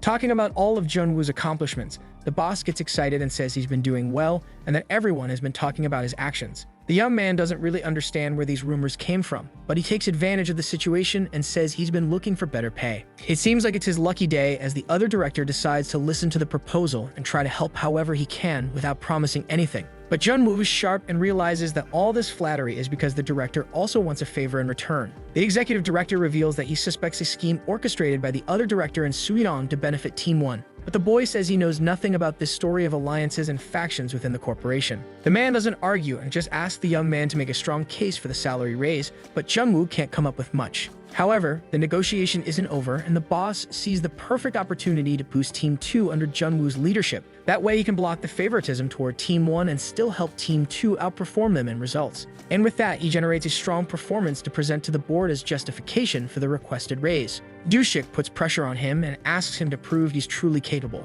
A few days later, they're in a meeting with the entire team, wondering about the reason for this sudden gathering. Junwoo asks about the payment season for the operations teams. You can see in his eyes that he's determined to unite cleaning Team 3 with Team 2 so they can reach first place together. And at that moment, he accepted the challenge. Everyone asks why Junwoo gathered them, and he brings up the payment season again, asking if everything is running smoothly. They say no and complain that they have no support, while Team 1 gets backing from Director Cheol and Team 3 has a hunter. Junwoo demands results and says he'll help all of them. Everyone seems surprised by his attitude, but he keeps explaining like a true leader that they each have value. Finally, he asks if they're ready to go all in. Kim Bin-ju gets fired up and agrees immediately. Everyone else grows excited with the proposal he presented. He takes the lead and says his cleaning team is not irrelevant and performs one of the most systematically important tasks. To him, this is a job that requires coordination with the operations team and true collaboration. Then comes another surprise. They're not alone. Another team will be joining the strategy. The deputy manager of the support team joins them, even though she's reluctant about responding to the call from the same colleague who rejected her before.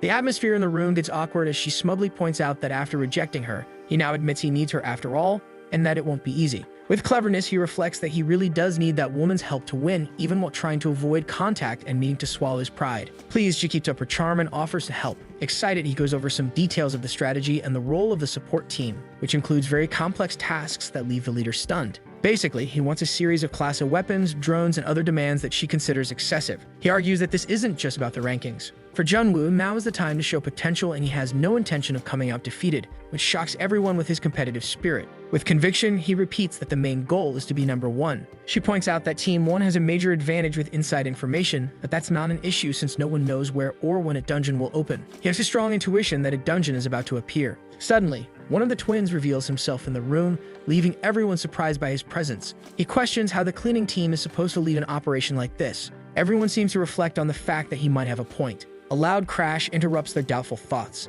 A dungeon has just appeared, exactly as Jun predicted. The moment has come, and anyone who wants to back out should leave now or go all the way with them. Equipment is required for the support team as Ah-yeon begins to prepare. Taking charge of the control room, she begins doing her part by supplying gear and weapons. Trying to speed up the process, she gets irritated with one of her team members who suggests they stop producing the tools. Knowing that a delay could ruin everything, she pressures the employee to request more materials. Frustrated and with her competitive spirit more alive than ever, she lets out a scream. Her assistant shows concern, especially because Team 1 will definitely show up. Unbothered, she can't wait to crush Director Cheol and the leader of Team 1. Explosions are happening everywhere. A massive skull emerges in the dungeon and many other skeletons pour out from inside it. The battle begins with the leader of Team 2 taking the lead. She lands precise strikes, wielding her sword with great skill. It's a giant iron skeleton, seemingly a tough opponent that requires high-level ability. Junwoo quickly devises a strategy to attack the weakest point at the neck bone and plans to handle the giant on his own. The members of Team 1 charge in using everything they've learned.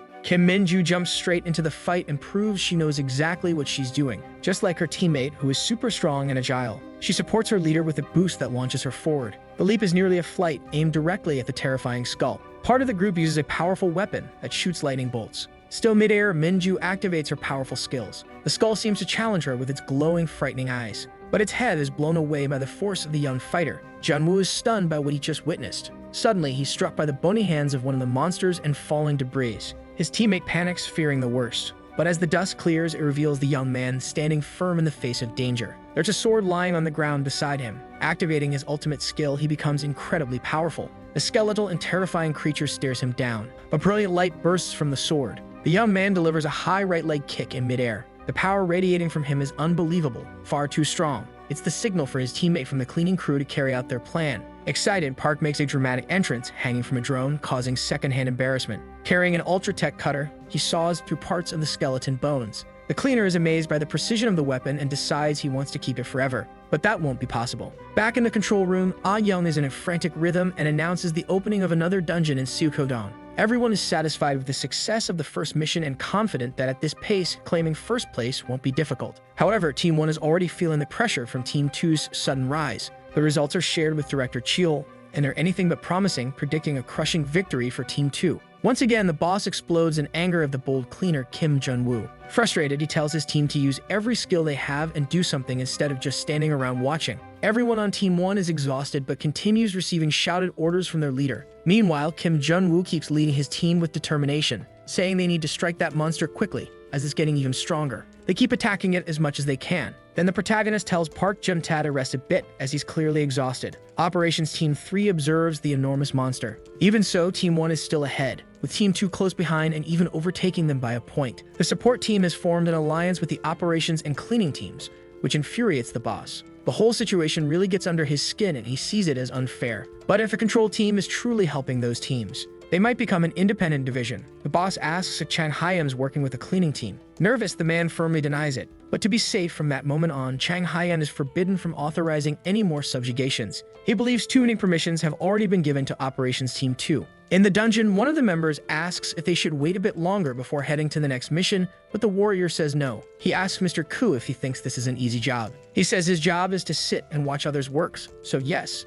it's a dream job. He places his hand on the journalist's shoulder. He mentions wanting to recruit new people for this role and counts on the man's help. Mr. Koo thinks to himself that the guy should have just said that from the beginning. The manager of the support team says something urgent happened and they need to withdraw. Team 1 secured priority for all the dungeons. Mikil's son was responsible for that. Now Team 1 has far more subjugations and is in the lead. They're making the cleaning team do all the heavy lifting. And now only 3 dungeons remain. And they don't know what to do, because if they lose, they'll no longer have a chance at the salary increase or at having the article published. At that moment, Team 1 had probably gotten even further ahead. The problem is that there are too many dungeons that need cleaning, but they have to keep going. Otherwise, the dungeons will remain infested. Our protagonist isn't worried about himself, but about his team, so he decides to call in the support and operations teams. He remarks that Michael So is an idiot. The jerk doesn't understand how that team could handle the job, so he considers them ungrateful. He asks the leader of the control team to step forward, but the deputy manager shows up without even being called. The boss says he warned her not to bother him. However, the woman says she's there to report something that happened.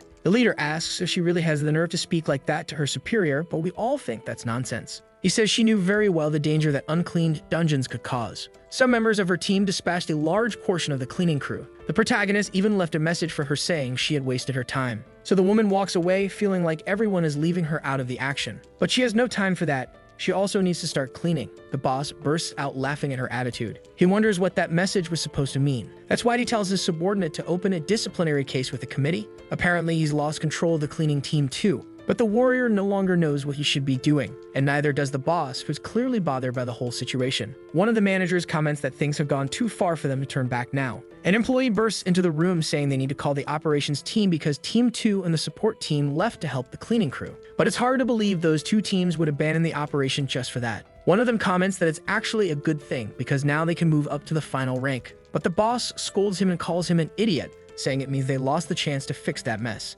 The woman asks why the cuts haven't been made yet, but Kim Minju counters that you shouldn't force it. You have to follow the direction of the fiber. Usually, the red juice pours out when they do that, but this time they're in a hurry, so it's better to dismantle the monster first. The warrior comments that Ali Young is doing a great job of the cleaning, even though it's her first time. When asked why she's doing so well, she says it's because she helped that team a short while ago. Looking a bit upset, the deputy manager complains about being left out of that helps, saying she would have liked to take part. The swordswoman gets nervous seeing her teammate feel left out, but the woman says she was just teasing her. They don't have much time to linger, so Kim Junwoo suggests they get out of there before the dungeons start to close. Tired, Kim Minju thanks her mentor for all of his hard work, and the team gets ready to leave. Finding her mentor acting a little strange, the warrior asks if something is bothering him. The young man says that many of his teammates are suffering needlessly, and he feels responsible for that. Impressed by this rare moment of vulnerability, the young woman responds that she didn't expect him to care so much. Park Jun-ta tells him not to worry. They'll follow the plan no matter what. And besides, they don't care about his rank position. The warrior wonders what must lie behind the dungeon doors since they spent 4 whole days just cleaning. They'll have 3 weeks off, but her teammate quickly shuts down her idea of working overtime. That team still has a lot of energy, but now it's time to find something to eat. Everyone gets ready to leave the dungeon, but someone appears in front of them. It's Lee Du-shik, who says the team agreement is over. According to him, people are only after achievements, so he can't allow any more operations. Therefore, the control team has been called in for all ongoing missions. With that, Team 2 falls back to 2nd place in the rankings. The team is still happy with the position, especially after spending 4 days to finish that area. But the warrior isn't satisfied. He didn't unlock the skill he wanted. The boss tells the boy that it's still a win, but Kim Jun-woo is only getting more stressed about it. Even so, he says he's proud of what the team accomplished, because it couldn't have been easy. He also has something important to discuss with the protagonist, but the young man isn't the slightest bit excited about that conversation. The boss's plans are very obvious, and he doesn't want to be part of that. Back at home, Park Jun-ta thanks the team for their hard work, but the deputy manager suggests they should all celebrate together with a meal, and the team agrees excitedly. They invite Jun-woo to come along, saying he should join too. Not very thrilled, the young man realizes he has no other option but to accept. Now, everyone is laughing, drinking, and celebrating together. A disciplinary committee meeting was held at headquarters to resolve the incident. The team captain argued that they did clean the dungeons but didn't know all the resources had been funneled to Team 1. The CEO's justification was even more absurd. He said he let Team 1 monopolize the resources because they were an elite team. Obviously, no one bought that excuse, and he received a major pay cut because of it. And of course, the head of the control team was reprimanded as well. So that's how the incident came to a close. At the cafe, Kim Jun-woo asks why the deputy manager called him there. She finds it embarrassing, but says there was a high cost for helping him, and it's a cost she can afford to cover. Sarcastically, he says he thought her help was simply an act of kindness, not pure materialism, but the woman replies that she never said she'd work for free. The warrior asks if this has anything to do with the executive director. She says no, that the matter is personal. But she finds it strange that he made that connection, since she never mentioned Lee Du-shik was her father, though the young man manages to hide his reaction. In any case, after all of that, many people at headquarters are paying more attention to the cleaning team. But the protagonist sees that attention as normal since his team was involved in so many incidents. However, the deputy manager says it's the opposite. Everyone is jealous of them. She explains that even with all the difficulties, they still managed to finish in 2nd place. On top of that, everyone contributed to the cleaning effort, which improved their overall performance. She also says she noticed he was aiming for 1st place and he doesn't understand what that has to do with the deal they made. She then reveals that from now on, they'll have another cleaning team added to their unit. Apparently, the association finally recognized the importance of that department. According to her, no one else is as responsible as he is to lead that team. They need someone qualified, and even though he's just a cleaner, he's the ideal person. That's why he's being promoted to captain. But the warrior has only been in that role for 2 months. He doesn't think it's right to take the position from Park Jun-ta. However, the woman explains they also created the new role of Cleaning Division Chief, and Captain Park has been chosen to take on that position. The original plan was to give that role to Jun-woo, but she knew he wouldn't accept it. Thinking it over, he starts to believe that maybe the idea isn't so bad after all. The problem is that as a captain, he'll have more work and more responsibilities. He asks what hiring new staff has to do with her. She says it has nothing to do with her, but it would be interesting if someone like him filled the role. Proudly, the young man says he doesn't need any of that. Plenty of people will definitely apply for the position. Lee Young doesn't understand what he means by that. He explains his plan with the journalist to write an article presenting the job as the most perfect and easy one imaginable. But the young woman interrupts him and says the article has already been published. Confused, Kim Jun-woo grabs his phone to read what was written, and he can't believe what he's seeing. The journalist wrote that the job was tough and full of danger. Few people can handle the intense workload. But cleaning wasn't the only challenge for that team. They're not just any team, their work is just as important as operations. That team is what sustains the entire success of the operation. He calls Jun-woo a natural leader and someone who cares about the future of the job. The journalist is clearly proud of the work he did. Back at the office, the manager asks if the article turned out as great as he expected. Now, everyone sees them as members of a special operations unit. Public opinion about them has changed significantly. But despite that, no one applied for the job. Since everyone thinks the job is too difficult, they don't see themselves as capable of doing it. The protagonist is furious and curses the journalist who wrote the article.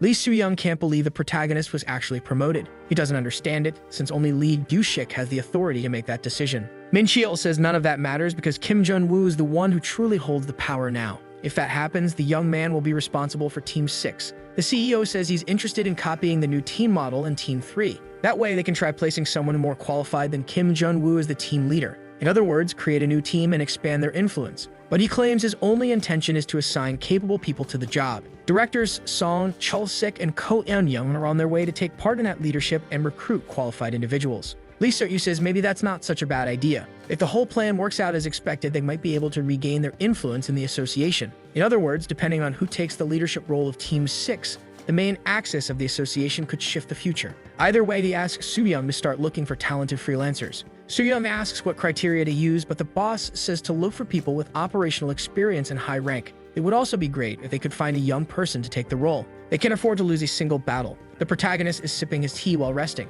He asks what Kim Min-ju is thinking. He worries that because he became a leader so quickly, his team might hate him, but his friend doesn't agree with that. To him, everyone in the organization is like that. The young woman asks how recruiting new team members has gone. But of course, the protagonist hasn't done that and doesn't want to. He doesn't know what to do since he doesn't know anyone, and the girl thinks about how lonely he seems. Kim Jun-woo isn't motivated for any of it and doesn't think it's something to worry about. His friend asks what criteria he would use to fill the positions. He says someone obedient and cheerful would be ideal. Then he asks what criteria she would choose. She thinks of someone with a sense of justice and who cares about their team. Suddenly, a man comes in looking for Kim Jun-woo. The warrior asks who the person is. That's Paeun Chang-hyun, leader of the control team. Both wonder what someone in that role wants to discuss with them. Agitated, he says the young man has to lead cleaning Team 6. He says the directors are planning to place someone on their side in that team. Clearly desperate, Chang-hyun says he came looking for help because he can't deal with Min Cheol anymore. Now many people in the association are interested in Team 6. Everyone is looking for someone like Kim Jun-woo to take that position. But the young man finds it strange that someone would be interested in the cleaning team instead of the operations team.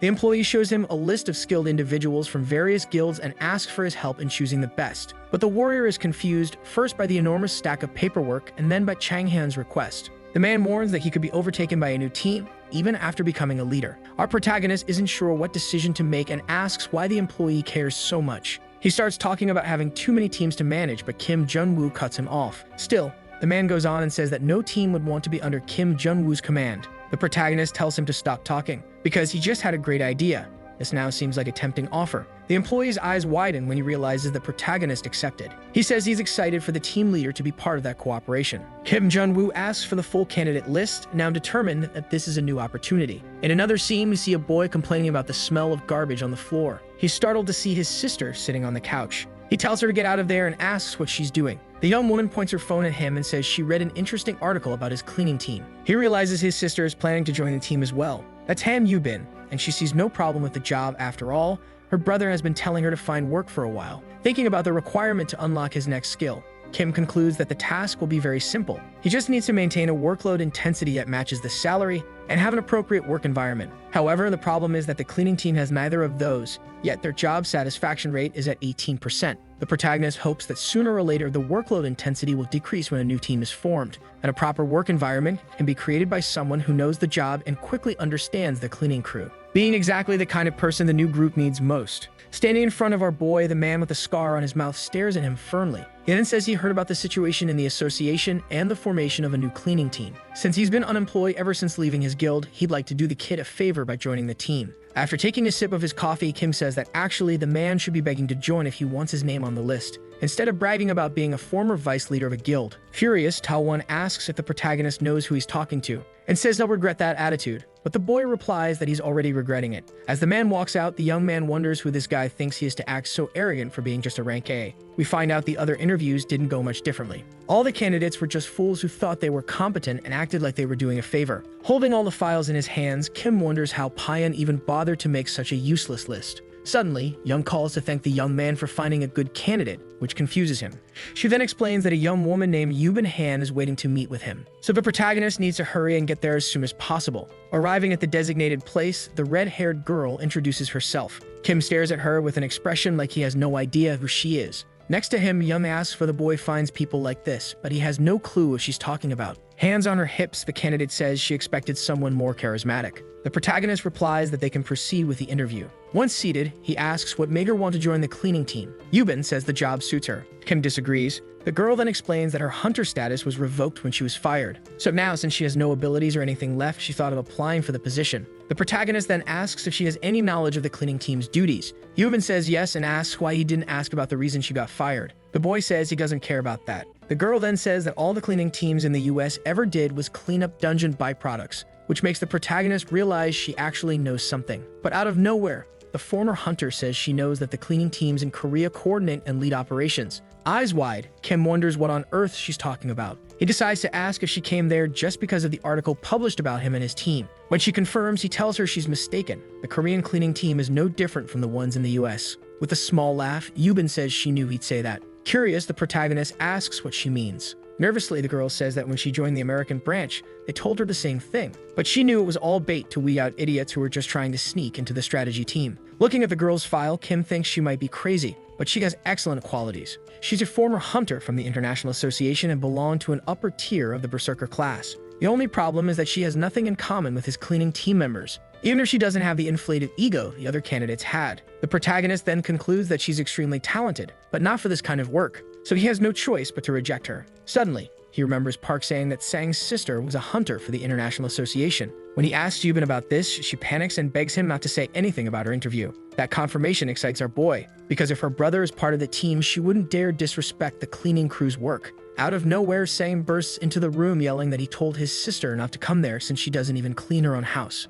Shouting, Yubin says it was he who told her to go out and find a job. Furious, he says it wasn't supposed to be in the same place as his. All the while, Kim watches the scene blankly, thinking maybe he was wrong to assume this would be a good idea. Sometime later at the association building, we see the protagonist gather with two other people for the interview. One is the HR team leader, and the other is the general director of the association. Thinking to himself, the young man notes that at first they probably wouldn't have offered him a seat at the table. But Young said it made no sense to recruit for the cleaning team without including a member of the cleaning team. Looking at the candidates, he realizes that they are all overqualified for the job, ranging from a vice leader of a guild to a former strategy team leader and a former hunter from the International Association, who ultimately became his favorite candidate because of her previous position. The HR team leader informs everyone that she will begin the interview with a few questions, then asks how they would deal with a situation where an unbeatable monster appears. Woo-Yuk starts and says that unless it was a dungeon with multiple zones, he would abandon the operation. To form a plan, Chulsik says he would proceed with the subjugation after requesting support from the control team.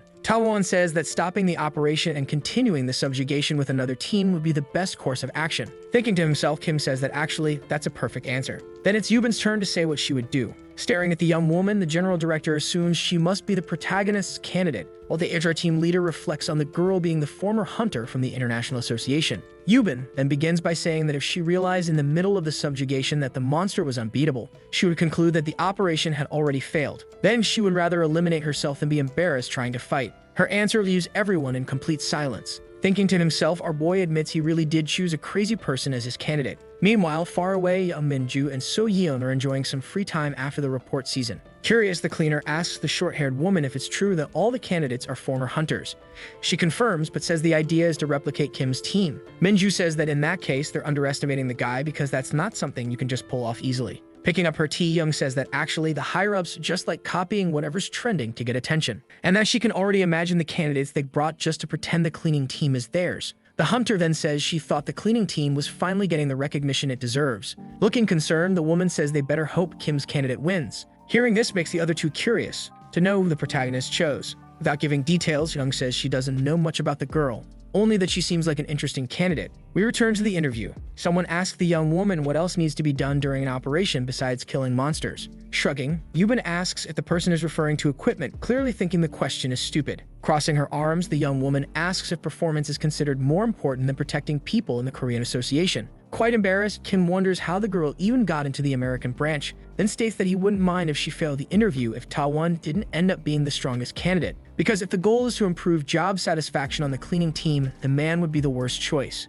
Suddenly, a realization hits our boy, and he starts wondering why not just reject all of them in that case. The HR team leader asks if the protagonist has any more questions. Kim then asks how many pieces a centipede-type monster should be cut into. The woman says that's not an appropriate question, but our boy argues that his question makes sense because it involves a cleaning team task. All the candidates stay silent, and the young man concludes that none of them know the answer, deciding to move on to the next question, which is about the most effective cleaning method for removing monster slime and human strawberry juice from walls. When challenged, the protagonist slams his hand on the table and says those are basic concepts any of them should know, and that even without knowing the opinions of the other interviewers as far as he's concerned, they all failed. Sometime later, when the sun was already setting, Ta-won approaches and asks if all that discussion was really for nothing. Our boy then says he may not be completely satisfied with his candidate, but she's definitely better than him. Smiling, the man says the boy only ruined the interview because things weren't going his way, but that in any case, the girl will never pass the interview. Thinking to himself, Kim wonders why the former guild leader is so confident, concluding there must be something wrong.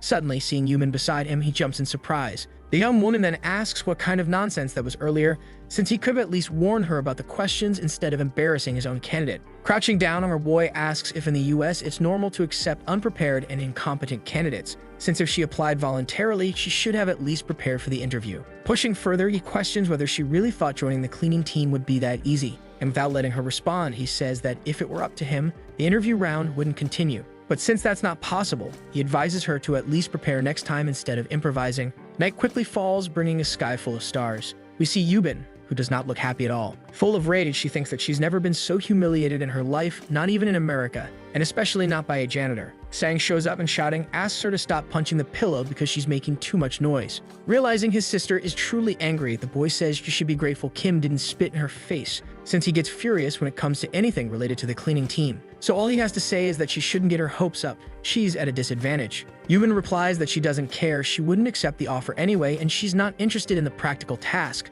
Since Kim thinks she knows nothing about cleaning, so participating in the next stage would just make her look like a fool, more of a hindrance than a help. Making things worse, Sang says he's actually glad to hear that because he considered quitting if she got the job. Suddenly, someone rings the doorbell, but the siblings say they're not expecting anyone. When they open the door, they come face to face with Minju and Seiyin, who apologize for the late hour, but say they'd like to talk about the second stage of the selection process, hoping they might be able to help Yubin. Hearing this leaves the ex-hunter stunned. Inside the apartment, Minju says she figured Yubin could use a little help with the practical task, so she brought along some specialists. Sang and Yubin's jaws drop when they see Park Young and the control team leader standing right there in the living room. Clearing his throat, the man in the brown suit says he'll get straight to the point and shouts that the young woman has to get the job for everyone's sake. Stigyeon tells Payan to calm down, but the man keeps yelling that if she doesn't pass, they're all going down. Mouth wide open, the ex-hunter wonders if this kind of thing is normal in the Korean Association, and thanking them all for their enthusiasm, she announces that she's decided not to take part in the test anymore, leaving the guests in complete despair. 1 week later, the day of the practical interview arrives.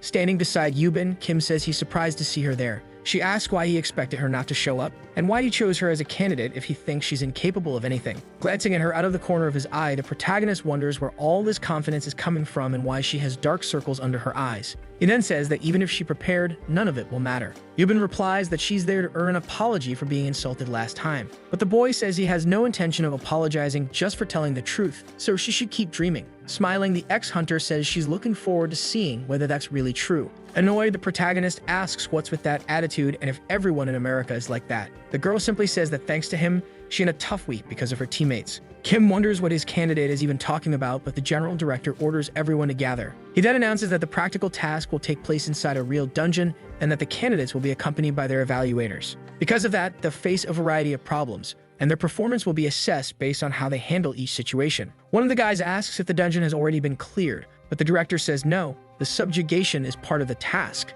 And since everyone there is a former hunter, there shouldn't be any issues, so they can begin. After forming a single file line, one by one they pass through the dungeon portal, quickly arriving on the other side. Holding a piece of paper, Lee announces that a problem has occurred, because Strategy Team 4 requested support, but there are no other teams available besides the current one. One of the men then says that in that case, it's better to finish the subjugation in 20 minutes and then go provide support. The others agree. Thinking to himself, Kim says that everyone there is as capable as the current Strategy Team leaders, so the higher-ups won't back down. While reflecting, the protagonist writes notes in the candidate evaluation chart, concluding that if they make the mistake of not knowing what the priority is, he'll have a valid reason to fail them all. Suddenly, Yubin says she has an objection, stating that 20 minutes isn't enough, so it would be better to retreat and continue the subjugation later. Mocking her, the other candidates tell the girl to go home if she doesn't have the guts, and Lee says he'll go with a majority opinion, leaving the young woman visibly irritated. Shocked, the protagonist realizes that his candidate's answer is actually correct. After all, the task isn't about becoming a hunter, but about joining the cleaning team,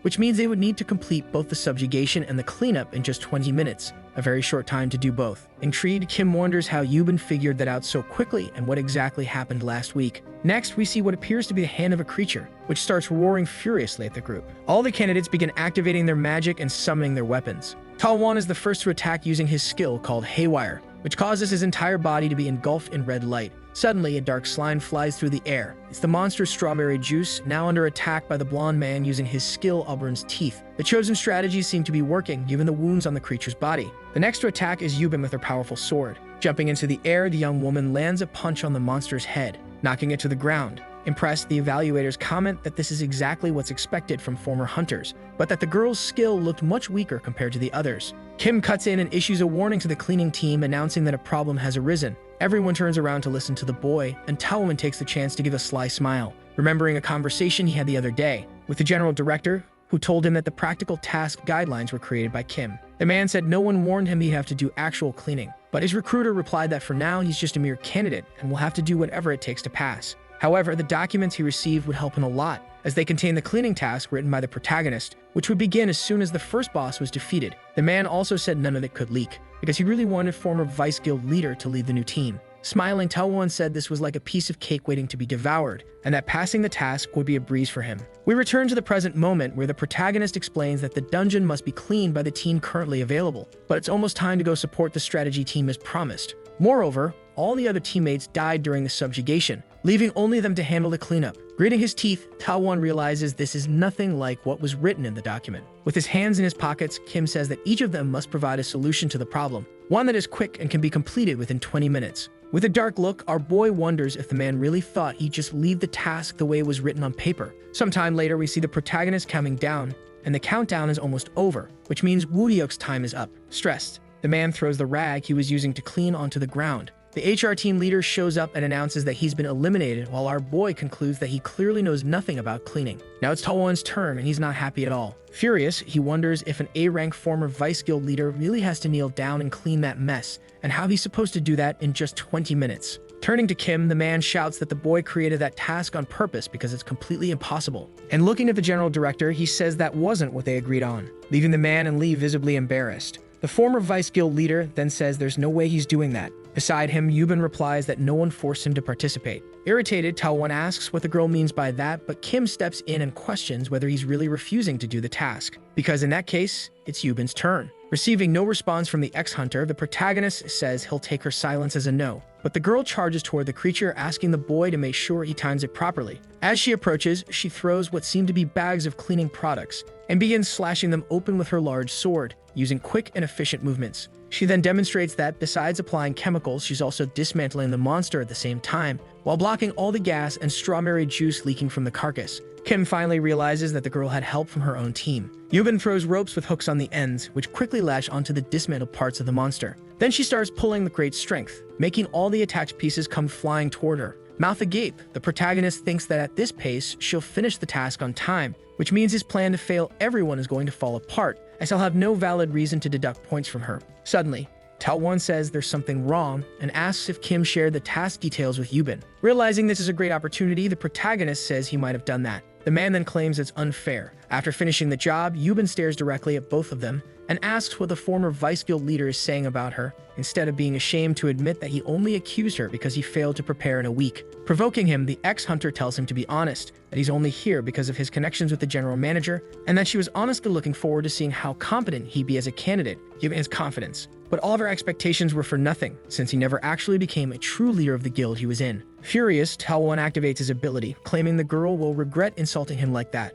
Laughing, Yubin asks if he knows why she was fired from the American branch. then states that it was because she can't resist crushing people like him who only talk and do nothing. It's clear a major battle is about to break out. Nervous, the ex-vice leader realizes the girl is stronger than he thought, but still charges forward, deciding to fight anyway. Yubin activates her ability to protect herself from her opponent's incoming attack, but Kim grabs the girl's arm and steps on Tawan, asking what the two of them think they're doing, since that's not appropriate behavior in front of the evaluators. Surprised and angry, the man orders the protagonist to get his foot off him, but Kim replies that he's nothing more than an A rank, and that since he made the first move, this counts as self-defense. Looking at Yubin, our boy asks her to put her weapon away too, but the girl doesn't seem very willing to comply. Still holding the hunter's arm, the protagonist notices she's resisting the request, but lets her go anyway, thinking to himself that berserkers really do have difficult temperaments. Then Kim announces that the practical task is officially over from that moment forward. Sometime later outside, someone apologizes. It's the protagonist apologizing to Yubin just as she had asked earlier. Thinking to himself, our boy admits that despite everything, the girl also proved to be extremely efficient. Glancing sideways, the ex-hunter says that actually it was his teammates who helped her a lot. But the protagonist replies that it doesn't matter, since in the end she had to learn a lot to complete the mission.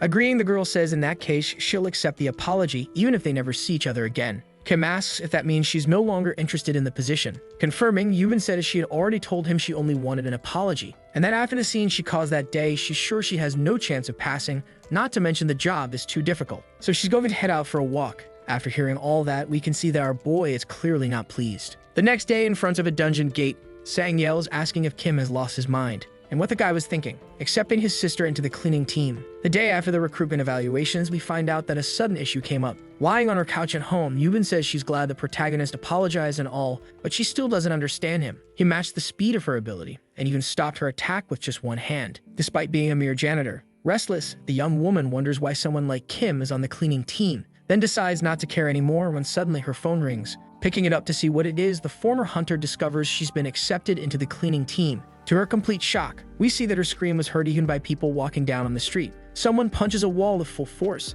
It's a mustached man, furious that someone else got their hands on the operation file. Chloe says apparently a copy was still out there, which makes Jason, the head of the International Association's control team, even more enraged. Shouting, he asks why the person has to cause a scene now of all times, referring to the former hunter, Yubin Han. We go back several months to when an accident happened during an operation led by the young woman. We see that the ex-hunter was nearly hit, but another girl with long hair saved her. In the process, Angel ended up injuring her arm, and the two seem cornered by the large beast with red eyes. Yubin then decides to send her ally away to call for backup, but Angel simply sighs and throws something toward the redhead. Holding the necklace, the hunter asks why her friend just handed her most precious possession to her. Smiling, Angel asks her to leave and save her own life, then activates her limit break ability, which throws Yubin far away. Screaming, the young woman says she'll bring help right away. Her friend must stay alive because she'll kill her if she dies. Heading toward the massive creature, Angel simply says goodbye. As she flies and passes through the gate, we see Yubin calling for backup on the radio, begging for someone to respond when suddenly another voice comes through the device, saying no teams are available at the moment, so the request can't be fulfilled. Desperate, the hunter says she knows it's a lie, that she's only asking for one team.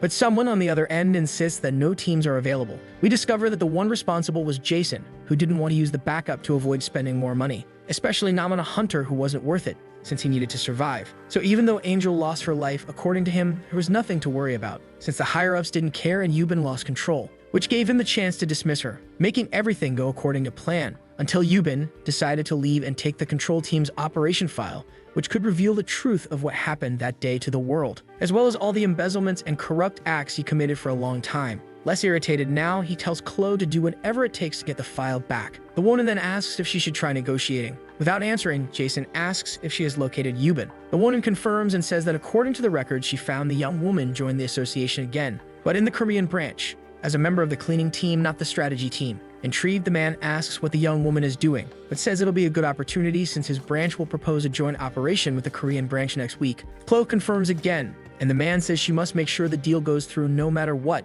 And holding a globe, he says that Yubin can run and hide as much as she wants, but she won't escape. We return to Korea, where it's been a week since the ex-hunter was hired, and we find out that Kim is now the head of the Supernatural Ability Management Association's Team 3, a role that bothers him a bit, but also gives him authority. While cleaning a dungeon, Sang says that ever since the guy was promoted, he's lost his touch. Se-yeon then says they need to work together, which irritates our boy who no longer wanted to clean. Walking up to the duo, he reveals that he thought the promotion would help him unlock some abilities, but he's just the leader of a cleaning team with no power to make any changes at headquarters. Suddenly, Payan calls to inform that a dungeon has appeared in Namtaryong and the team will need an available cleaning squad. The protagonist says there isn't any, so the man asks if he should send the strategy team first. Kim says that would only make things worse and asks for a minute to see what he can do. Calling Yubin, he asks if she's busy. She replies that her team is on their way to lunch. The protagonist then says another dungeon has appeared and that in this case, she must get to the site with her team as soon as possible. Furious, Yubin asks why it has to be her team. The boy says it's because there's no other available for that task.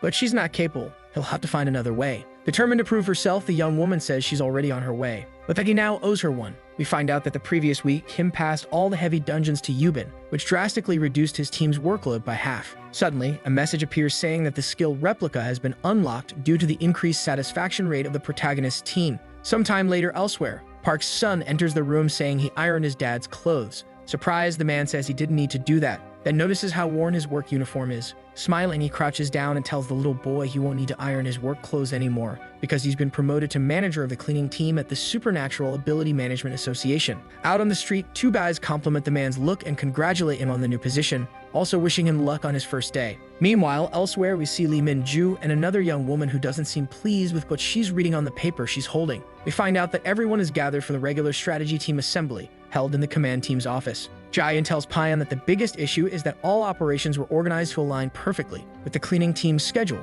which is very suspicious since Kim took over as leader of the cleaning team. Sweating, the man says subjugations are still the priority, but it's necessary to avoid overloading, considering the cleaner's schedule. Disagreeing, the pink-haired young man claims that if their job is to clean, the team should learn to handle heavy hours, and that all of this is only happening because Kim has too many connections. Slamming the table, Hunter claims that this could have been avoided if an incompetent man hadn't been appointed. Suddenly, Min-ju shouts that she understands their point, but that everyone there is being extremely petty. Another man says that just because the young woman is at the meeting doesn't mean she has any authority, placing several reports on the table, and Hunter states that the subjugation rate increased by 30% compared to the previous month. Not letting Lee speak, a young woman asks in how many of the 100 completed dungeons there was a problem. That immediately answers that not a single incident occurred, so it's laughable to hear them arguing over such a competent team leader, and that if the association isn't made up only of strategy teams, then working together shouldn't be a problem. Furious, two hunters argue that this is still unfair and that the young woman will realize it when she's left alone,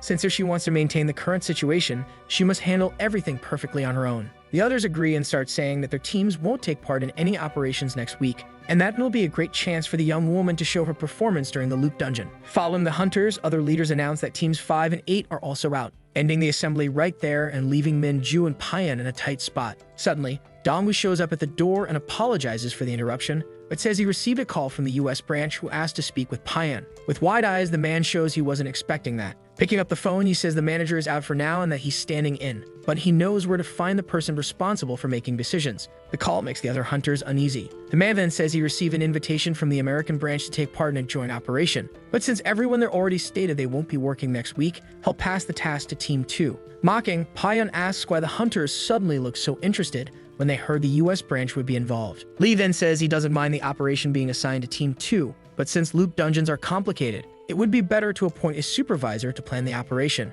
Min-ju quickly realizes what the man is suggesting. Payan then says he agrees, and in that case, he will appoint Kim as the supervisor, stating right after that he will now end the assembly since there's nothing left to discuss. Meanwhile, elsewhere we see the protagonist asking what happened with Yubin, and how a former international hunter can make cleaning a mere blue-level dungeon so difficult, instead of using her unique ability. Since then, there'd be no way the monster's carcass would be left so intact. The young woman then says that if she did that, the cleanup would be harder. Kim replies that this only applies in training because in real life, subjugation always comes first. So one should never choose an inefficient way to subdue just to make cleaning easier. In her thoughts, Yubin realizes she was completely wrong in thinking the guy favored the cleaning team. Instead of telling the girl to go eat, the protagonist asks her to clean another dungeon before taking a break, which leaves her absolutely furious. Suddenly, Kim's phone rings. On the other end, someone introduces themselves as a member of the American branch of the International Association. Turning away, our boy apologizes for not being able to assist Yubin's team since he's received an important call and will have to leave quickly. Somewhere else, he wonders what the American branch could want with him. Jason then says they were informed about the loop dungeon that will open in Seoul next week, and since that type of operation doesn't happen often on American soil, he'd like to propose a joint mission. We find out that a loop dungeon is special because it rewinds time to just before the subjugation. If the dungeon boss isn't killed properly, there's no limit to the number of loops, which means the subjugation can repeat over and over until the right conditions are met. So the fact that the American branch is proposing this makes things much more exciting. Suddenly, Kim remembers something unpleasant, revealing that in his past life he received that same call. And during the subjugation, the Americans stole the time stone and simply ran away, causing a huge uproar of the Seoul branch, which had taken full responsibility for the operation but ended up with only a small share of the profits. Because of that, the protagonist decides to thank them for the offer but proceed with the operation on his own. Surprised, Jason says he understands the young man might be a bit taken aback by the sudden request, but forgot to mention that his branch will provide financial support for the mission. Smiling, our boy wonders how the man dares to try bribing him like that, only to change his mind quickly when the man offers $1 million.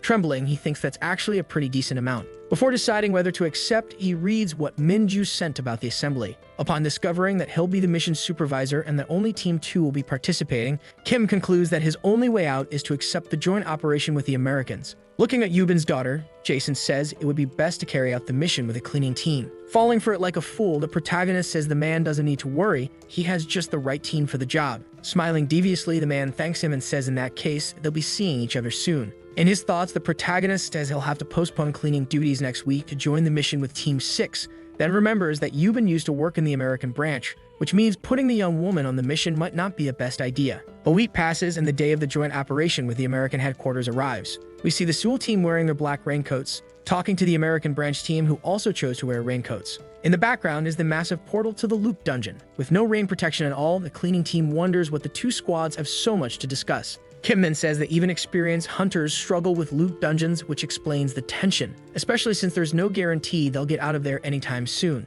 Hearing this sends Seo into panic. Coming closer, saying ask the guy not to scare the girl like that, especially with the American branch present. In his thoughts, the protagonist says they're exactly the problem, because there's no telling what they're plotting. He then remembers that the place is so dangerous it once drove a hunter insane after repeating the loop 1,400 times, even though that happened before he knew exactly how to subjugate that dungeon. However, with the Americans present, Kim concludes he won't be able to help much, so he'll leave everything in Minju's hands, while secretly taking the time stone. Suddenly, someone approaches our protagonist. It's Yubin, who's furious for only now finding out that the operation would be a joint one, saying jokes that the two are moving fast, while Seeyeon says they should save the flirting for later. Looking at the former hunter, Kim says he understands her frustration, but now they'll have to see it through to the end, especially since the American branch won't cause problems in an operation like this. Crossing her arms, Yubin says the guy has no idea what they're capable of. Thinking to himself, the protagonist says she's aggressive, but she's probably right. The Americans are definitely up to something. And if anything goes wrong, the leaders of the other teams will surely blame the cleaning crew. So he'll have to be very careful not to let all his efforts go to waste. Jason approaches Kim and says it's a pleasure to meet him,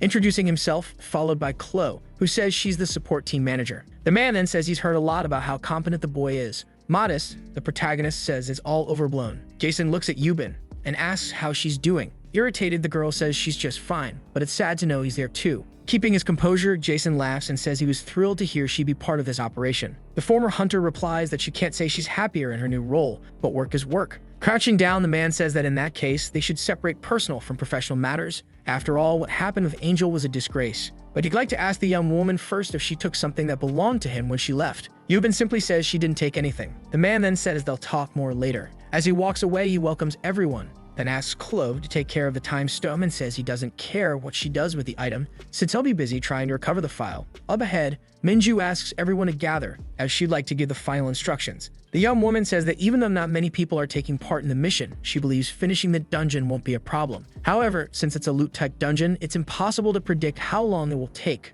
so everyone should avoid overexerting themselves until all the subjugation conditions are clarified one by one. With everything ready, the hunter announces that it's time to begin. Everyone passes through the dungeon portal, and after 3 hours of operation, we see the team celebrating what appears to be the final blow. Minju, as leader, charges forward to strike the massive creature that seems to have human-like teeth. Mid-air, the young woman activates her skill called Divinity of Thousand Arms, then unleashes a flurry of impressive blows. With the creature defeated, she notifies Kim, who tells her to maintain the current pace and conserve energy, then asks Sang how the marking process is going. The boy says it's going well. The protagonist then tells him not to focus only on the passageways but also to mark the rooms that have already been checked. Next, Kim asks Seeyeon to check on the team members and their condition every time a loop occurs, also instructing that the carcasses be incinerated so they don't fall behind with the cleanup. Looking at Yubin, he He says she can start mapping the inside of the dungeon, which won't be too hard given her former position. The young woman agrees but asks if that wasn't supposed to be his job. Kim says there's no such thing here, while thinking that's exactly why he doesn't like having smart kids around. We learn that so far, Minju's team is advancing with the subjugation while the American branch supports them from the rear, and that everything is going according to plan, except for Jason's presence, who seems to turn awkwardly to look at the cleaning team, as if waiting for the right moment to act. Thinking, Kim decides that whatever it is, it's none of his business because there's no way that man will get his hands on the time stone. Sometime later, our protagonist asks if Minju has already checked every room except the one they're currently in. The young woman confirms, and he then says that must be the boss room. Turning around, the hunter announces to everyone that it's time to go in. A bright light bursts from the doorway. Inside, Minju says the team has entered, but they don't see the boss. Receiving no response, she concludes the signal must be weak in that area, then asks everyone to stay alert. Suddenly, a large spear flies toward the group. Shouting, the hunter warns everyone to be careful. Debris flies everywhere as the hunters try to dodge the attack. Looking up, a young man realizes the situation is much more complicated than they thought. The monster strikes him with full force using its massive weapon, catching the others completely off guard. After that, all we see is the poor hunter hanging from the boss's spear, and the boss looks furious. Outside, the rest of the group hears only thudding against the door. Worried, Jason thinks he needs to retrieve the file quickly before time runs out. The problem is that Kim seems to be watching him, as if monitoring his every move. Grabbing the radio, the protagonist asks Minju for an update on the operation. Suddenly, a loud crash erupts. Then Strategy Team 2 reports that the subjugation is complete. Our boy immediately notices that the hunter doesn't look well, which means something went wrong. He then decides it's time to go in, only to be met with a war zone, a battle that came with casualties. Everyone is left speechless at the sight. Our protagonist calls out for Minju, who turns around looking deeply shaken. Running into his arms, she says the attack happened so fast, there was nothing she could do. Gritting his teeth, Kim realizes he overestimated Team 2's combat ability because he was too focused on the American branch. Suddenly, a message appears stating that the dungeon's subjugation conditions were not met, and that there are 5 seconds remaining until the loop restarts. Everyone stares at the message in disbelief, because now they'll have to fight all over again, except for Kim, who shows little reaction. A strong blue light appears. Shortly after, we find out that Shanwell and Quinley didn't make it. In a moment of silence, everyone gathers around the bodies, except for Minju, who says she's deeply sorry. Thinking to himself, the protagonist says not even the American branch foresaw this, given the emergency meeting they're holding at that very moment. We find out that all non-essential personnel were sent away, the only issue being Team 2, who are now in no condition, physically or mentally, to fight again. And that Minju is the worst off, deeply affected by the death of her comrades. Kneeling down, Kim decides he can't let the young woman deal with this alone. The hunter asks him to teach her something, and he asks what she wants to know. With a dark look, the young woman says she wants him to teach her the best way to make the monster suffer, because now she intends to repeat the loop over and over again, just to get revenge. Flicking her on the forehead, Kim tells her to stop looking at him like that, then states that what she needs isn't revenge, a solution to conquer the dungeon. So she must pull herself together and stay calm, analyzing the situation like a true team leader should. Minju then says that the first boss they fought emitted a blue light, while the second emitted red. Since nothing else stood out to her, the boy says the second monster also glowed red after being defeated, which means there's a reason for the bosses to emit different colored lights, and that the blue light might be a clue to completing the dungeon. Minju then says that in that case, both bosses need to be defeated at the same time, thanking the protagonist for the enlightening conversation. Taking the lead, she asks everyone to gather. It's time to create a new operation plan. She then announces that this time they'll split into 2 teams for a simultaneous subjugation. And since the signal will drop as soon as the first monster appears, both teams must begin at the exact same time, even though they're exhausted. Minju finishes by saying that everything will work out since the American branch is also here. But even so, it wouldn't hurt to cross their fingers and hope there are no casualties this time. Approaching Kim, she asks if he's sure Yubin will be okay, since Jason specifically requested her on his team, saying there was no one else with her level of talent. The hunter tried to intervene, but the former hunter stated that she would accept any role given to her, considering the circumstances. In response, our boy says the hunter should worry more about herself, since Yubin is very strong, so it would be better to focus on not letting her guard down. Thinking to himself, the protagonist reveals that he only accepted the situation because he wanted to uncover Jason's true intentions. We return to the boss, who emits a red light, furiously attacking the hunter Minju, while Kim tells the others to get ready to provide support. The other hunters immediately activate their abilities, launching multiple attacks at the creature, which seems determined to leave no one alive. Without any fear, Minju charges in with full force, but quickly realizes something went wrong, just as the protagonist senses there isn't enough firepower there. Suddenly, the hunter is thrown far away, panicking her teammates. Even though she was nearly hit, the young woman didn't receive a fatal blow. However, to her misfortune, the monster seems fixated solely on her, who keeps falling as flames appear around her.